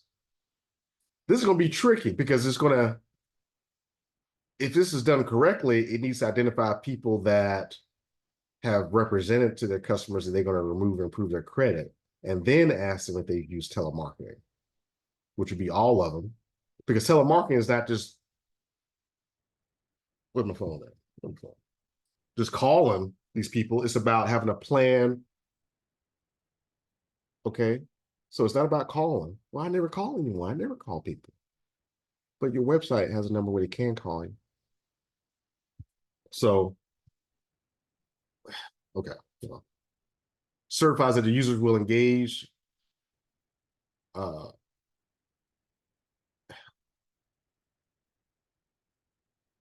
Certifies whether the user will engage in or use telemarketing and market its credit repair service during the next 12 months. Okay. Describes all fees that the user charges for credit repair services, including when customers are charged and recurring fees, other consideration, and any preconditions to requesting or receiving payment. And if the user has engaged or used telemarketing or will engage or use telemarketing, certifies that the user provides each customer with the time. Listen, y'all, this is a setup. Okay, this is a setup because I'm gonna keep reading, but I have a feeling that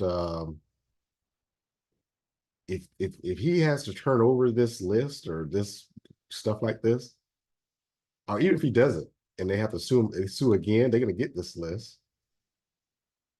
People are going to be basically certifying that they're breaking CROA and likely TSR. It's just going to be like shooting fish in a little fish tank. But anyway, certifies whether the users provides these customers with documentation in the form of a consumer report that the promised results have been achieved. Such report have been issued more than 6 months after the results were achieved, whether the user requests or receives payment before doing so. Certifies whether. I mean, just please check no. I mean, obviously, as a user, hopefully you'll see this video. First of all, if you see this video and you're a user of CRC, understand you should not be doing credit repair services as defined by this order. So you should not be doing credit repair services. Okay. So, yeah. Within 120 days of effective, defendants must develop, implement, and maintain a compliance monitoring program to monitor new and existing users, determine whether those users are telemarketing. How? How are you going to do that? A system to monitor on an annual basis or around the anniversary date, enrolling the total number of active users for whom users provide credit repair services. A requirement that defendants perform the following audits to determine whether users are telemarketing. If the monitoring system identifies the user as provided credit repair services to 150 or more active within the prior 12-month period, the defendants must conduct an audit. Oh man! So if you're doing good business, they have to audit you. First of all, users, if you're listening, you should not be doing credit repair services, first of all. So you should be doing 0 credit repair services per year, per 12-month period. 0. So if CRC sends you something, say how many credit repair services have you performed in a 12-month period? How many should you be performed? But the system is going to see that you have 1,000 customers but 0 of those were credit repair services. They were credit repair organization work, but it's not credit repair services. So this is a cluster F because they're assuming everybody's doing illegal business. How do you segregate the people that stop doing credit repair services from those that are doing legal credit repair organization business? Oh my God, give me a break. Defendants must randomly select 50 users per quarter for an audit who do not meet criterion I. Okay.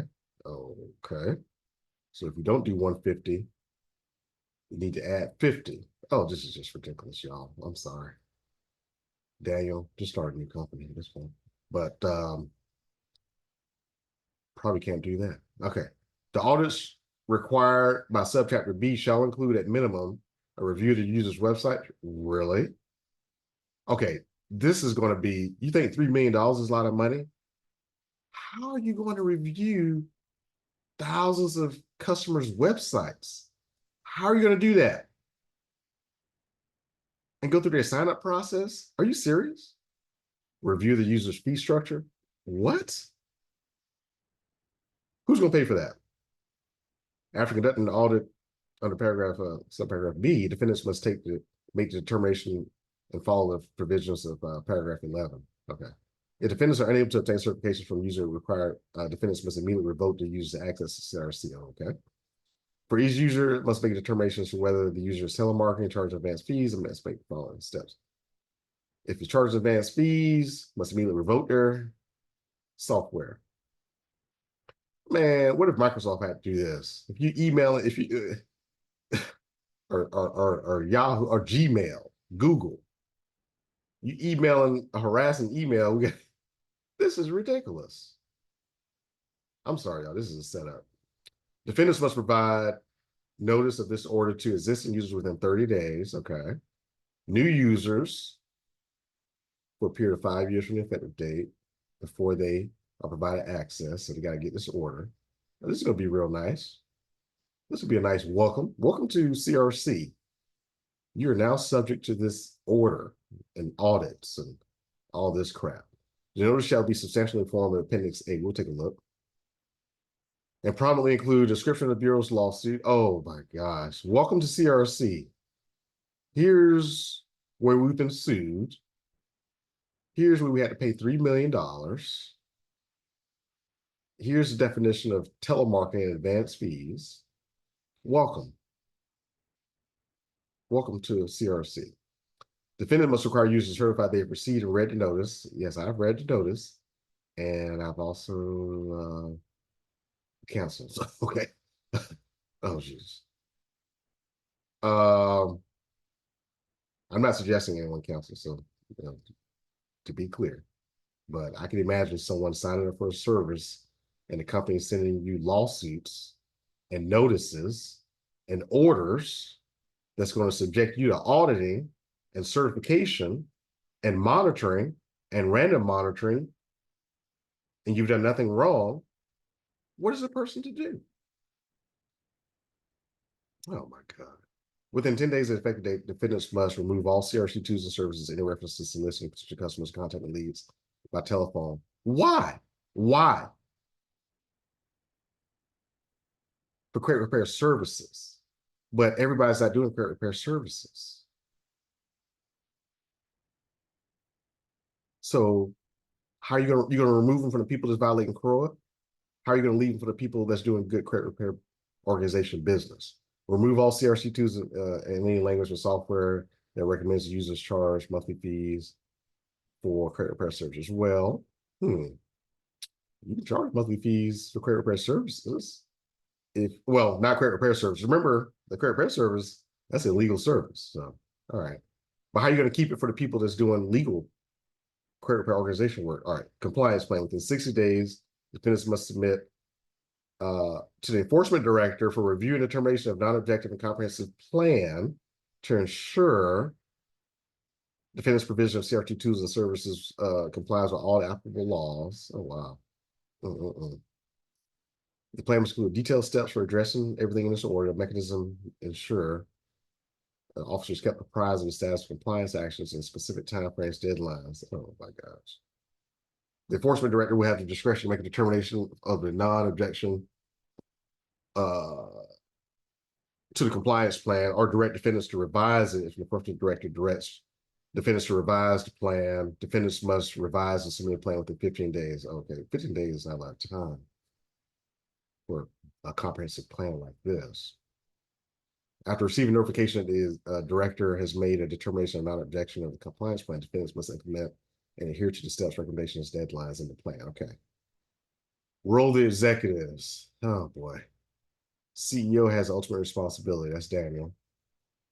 Must review all plans 1 year and yearly after 5 years must submit to the enforcement director an accurate written compliance progress report. Describes the steps that the executive CEO has taken to reasonably address whether corporate defendant is complying with the compliance plan, describes in detail, attaches a copy of each order, acknowledgement contained section. Okay, compliant, the corporate defendant CEO must authorize whether actions are necessary for corporate defendant to assess the corporate defendant is complying, authorize whatever actions, including corrective actions, are necessary, require timely reporting. Okay. That's just a setup for Daniel, okay, because he's the CEO. They set him up there. Order to pay civil penalty. All right, by reason of the violations, the corporate defendant will pay $1 million. Daniel Rosen will pay $2 million. Within 10 days, they must pay the full amount of that. And individual defendant, Daniel Rosen, must pay $500,000 of his civil penalty. The individual defendant must pay the remaining 1.5 90 days after that. Okay. Defendant must make these payments by wire transfer to the Bureau. Oh my gosh. Not even know your bank account. All right. It's going to go into the fund. Defendants must treat the civil penalty paid as a penalty paid to the government, regardless of how the Bureau uses the funds. Defendants may not claim or get a tax benefit to it or accept reimbursement for it. Defendants agree that each penalty represents a civil penalty owed to the U.S. government. It's not compensation. Okay. Basically tying up the tax consequences of it. Can't be a tax write-off, basically. This is what my interpretation. I don't know. I'm not a CPA. I don't really know what they're trying to get at there, but it seems like they're not going to allow it to be a tax beneficial payment. Not going to be a write-off. Additional monetary provisions. In the event of any default or defendant's obligation to make payment, let me see, interest will accrue. Okay. Defendants relinquish all dominion control. What? To the funds paid on the order. Okay, well, that's fine. The facts alleged. Oh my gosh. The facts alleged in the First Amendment complaint would be taken as true and be given collateral estoppel effect without further proof in any proceeding based on the entry of the order, including the proceeding. Why would you agree to that? Why would you take my $3 million and say I did everything you said I did? Like, why would you agree? I mean, I understand you want to put this to an end, but really?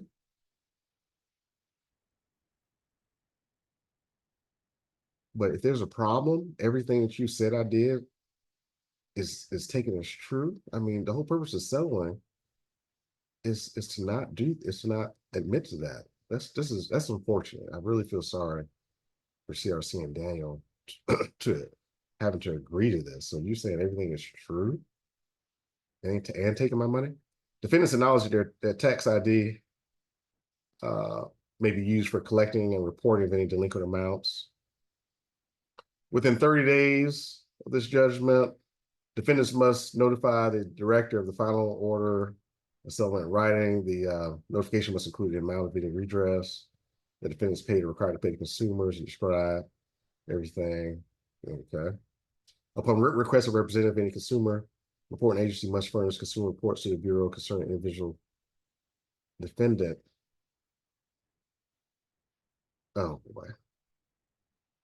All right, so they're saying, so say if Daniel doesn't pay up,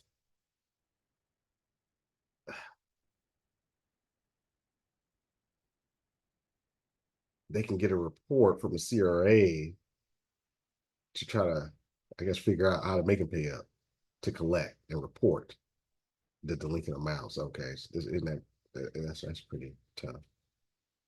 Reporting requirements: defendants must notify the Bureau of any development that may affect compliance, bankruptcy, all those things within 7 days. Must designate a telephone number, email, postal address. It's basically identification, contact information. Defendants must report any change in that information. 1 year after the effective date, defendants must submit an accurate compliance report. All right, order. We're trying to get through this, y'all. Within 7 days, defendant must submit to the enforcement a receipt of sworn penalty of perjury.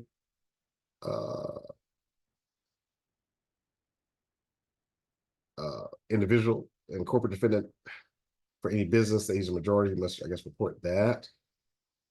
For 5 years, he has to report if he's majority owner of something. He must secure and also receive this order. All right, record keeping. I'm gonna push through some of this because some of this is just a little basic. Record keeping, 5 years.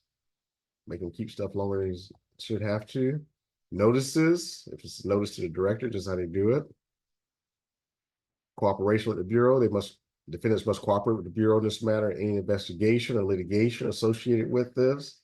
Now, this is where they're gonna be trapping some of their customers and they're gonna ask them to cooperate. So if you don't cooperate, so see some of the $1 million users, the big users go under, CRC has to cooperate just by this order. Compliance monitoring requirements. Within 14 days, have to submit additional compliance reports. Transfer of assignment of operations. Should defendants seek to transfer or assign a part of his operations, defendants must, as condition of sale, obtain a written agreement of the transferee to comply. So even if you sold CRC, man, whoever buys it, you have to, a condition of the sale has to be compliance with this crap. Okay, I can't imagine someone buying into this. The court retained jurisdiction. All right. Notice to the users. This is a great notice. Hey, welcome. Oh, welcome to CRC. Oh my gosh, really?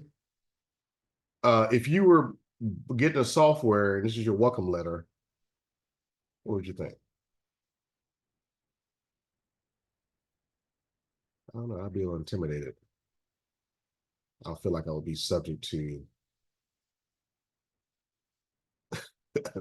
I wouldn't feel like it. I would believe I'm subject to all the stuff that's going on and possible audits and a lot of invasive monitoring of my business. All right, well, that's it. I think my impression, who won? What do y'all think?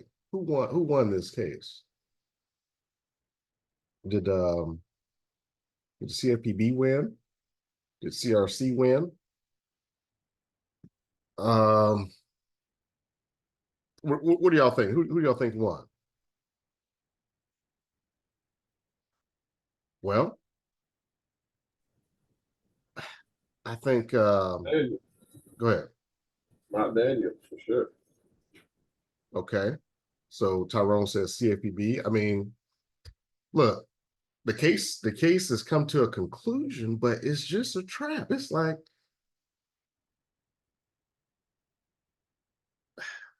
I'm gonna give you a ticket, but I'm gonna give you a ticket. Your license is suspended. I'm gonna give you a ticket, and I'm gonna sit in my car and wait for you to drive off. What was that? How did it work, Judge? Not good. Your license? I'm gonna give you a ticket. I'm just gonna give you a ticket. Matter of fact, you can pay a ticket now. It's $300. And I'm gonna sit back in my car and watch you drive off. What's gonna happen? Light it up. Light it up again. Your license is suspended. Anyway, I'm gonna put this on YouTube. I hope Daniel sees this, but this is a trap. See, like I say, the CFPB has set him up. And why do I say that? This credit repair service stuff, that's illegal business. Trying to make all credit repair businesses illegal by defining it like that. Tyrone said he got frustrated. It's cost that. I believe that. I honestly believe what you said, Tyrone, that this litigation has cost him so many millions. $3 million is not a lot of money to someone who makes that in a few days. You know, Daniel, I don't know how much money, but $3 million, I would say maybe a drop in the bucket in the grand scheme of things, but this is a trap. You're agreeing to drive off and they just, with a suspended license, all they're gonna do is turn lights on again, and the penalty is gonna be more. It's really ridiculous. This is really one of those resolutions to where you're gonna be back and it's gonna be worse because you've agreed to do things beyond what the law provides and requires you to do. That's what's happened. He's just agreed to. I mean, this agreement should be just to follow the law. Here's $3 million. Buzz off. No, it's $3 million. I admit to doing whatever you said I did. I agree to do above and beyond what the law requires me to do. And if I violate that, you get to use what you said I did against me, and I'm violating a court order on top of that. You see that? Recipe for disaster. I feel sorry for them. It's a temporary fix, but it's a setup. Yes, his lawyers, once they sign all this stuff, he no longer has a legal bill, but they're going to be back. They're going to be back. He's under constant scrutiny. Now he's agreed. I don't even know when this stuff ends. When does this end? This order doesn't end. Basically, if he sells the company, it just continues to go. It's a perpetual thing. So I don't think it yeah, it's a horrible thing. I think the CFPB won some money. I don't really see how it's a win for Daniel. It's a short-term win, but I think that this is the long run. It's going to cost him $3 million a week to do this kind of monitoring or more. Imagine his program, his program. Let's think about this. His software is what, about $200 something a month? How much is it going to cost someone? How much do you have to pay someone to go through someone's website, to go through their payment sign-up process, to do all that, and to monitor it? I mean, that's more than, I mean, you know, how do you make money? How much is that going to cost for thousands of users? You can't do it. It's simply impossible. It's an impossible task.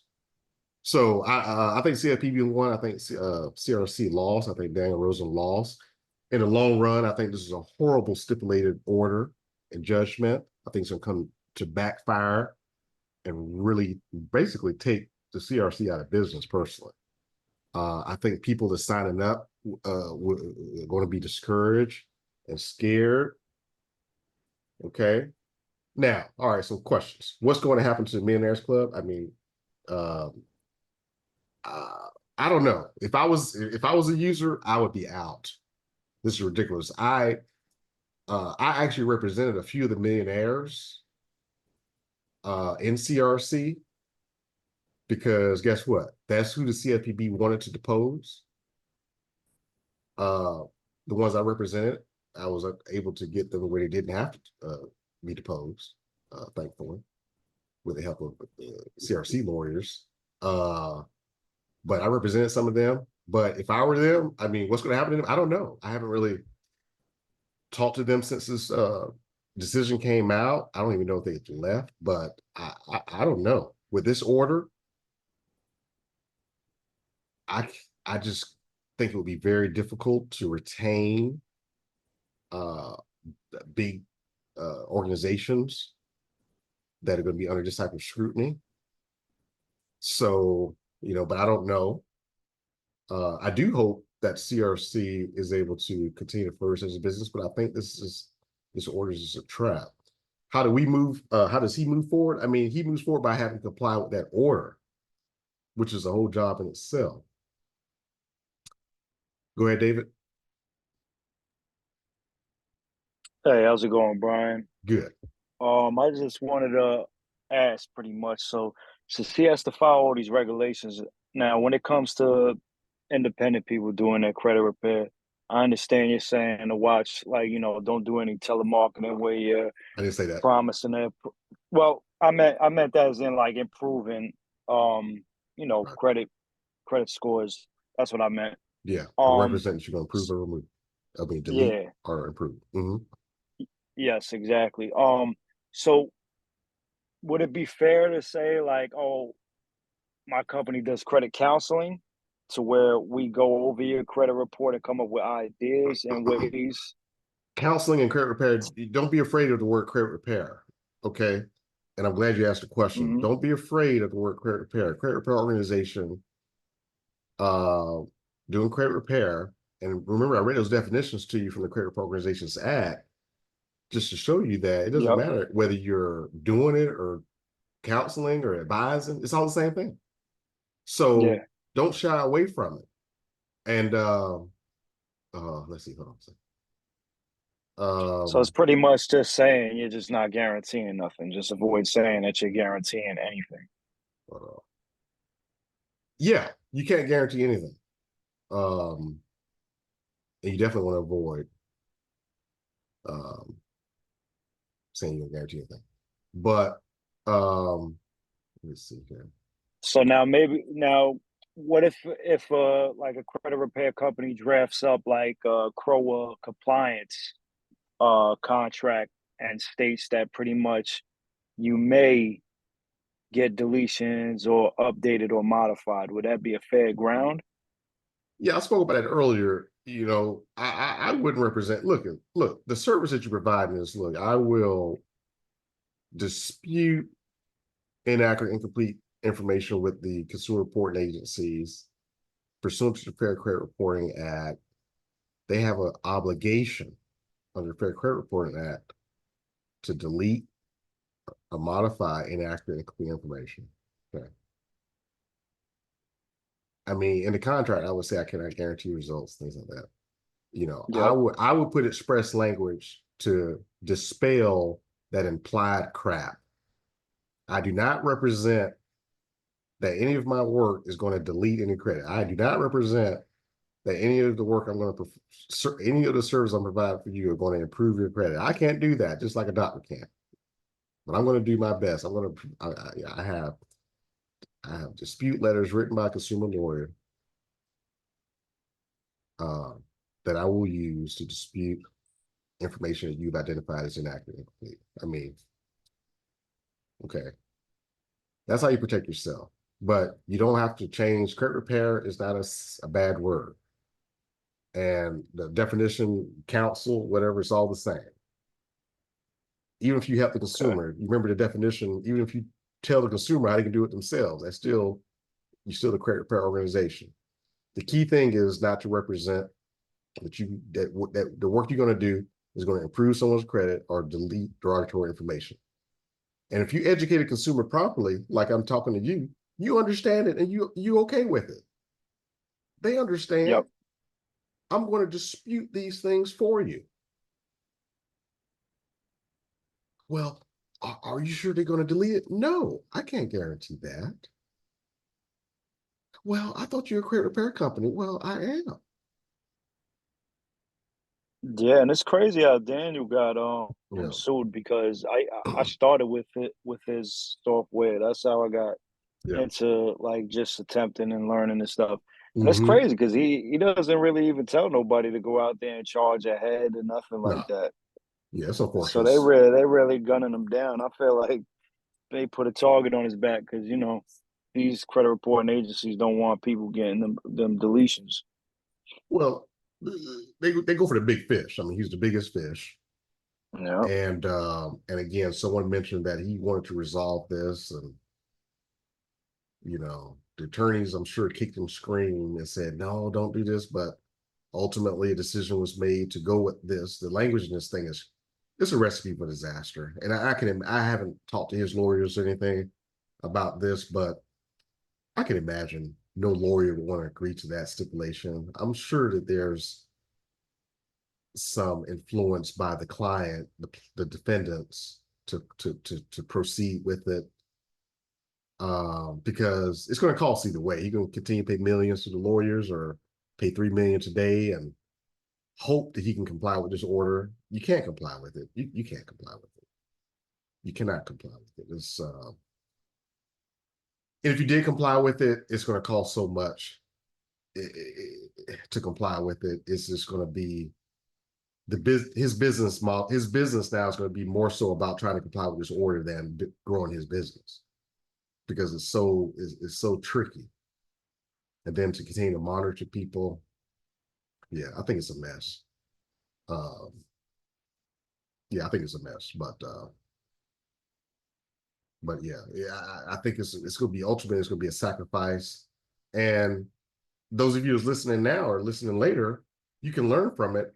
And what to learn is just do good credit repair business. Do not represent that you're going to delete directory information or improve a person's credit, so you don't trigger TSR. And don't represent any particular guarantee, so you don't violate CROA. Don't mislead people, because all you're going to do is dispute for them pursuant to laws. And then these consumer reporting agencies have obligations to do what they're supposed to do. Now, most of the time they don't. That's why I have to sue them. But you have to be clear. Don't mislead people and think that just because they hire you to do a service, that the reporting agency is going to modify, delete. Many times they don't. So, but that's just part of life. So don't sell your result, sell your service. Your service is disputing. It's like a doctor's service is to clean your teeth or something like that. Dentist. They can't guarantee you don't get a cavity, because after they clean it, what you do until 6 months later is on you, man. My service is cleaning. They don't guarantee you're not going to get a cavity. In fact, they want you to get a cavity because that's a little upsell. We skipped the upsell on the TSR, but no. So same thing here. You provide a service, you're not guaranteeing you're going to have great teeth or great credit. You can't do that. Be a professional. And once you start acting like a professional, you'll stop making these unprofessional promises. Because professionals don't make these guarantees and these promises that some of you, not you, some unprofessionals are making. Oh, credit clear in 3 days, credit clear in 3 weeks, delete, sweep your credit. That's unprofessional. Those are scammers. And so if you don't scam and be unprofessional and start acting professionally, like a professional, like a lawyer, like a doctor, dentist, chiropractor, whatever. I don't know, my chiropractor, I go in, I come out healed. So I don't know. But anyway, yeah. And I think David was alluding to the fact that, hey, how am I going to be a credit repair person? I can't tell people I'm going to help them with their credit. You're going to help them dispute things on their credit. You can't guarantee that you're going to improve their credit.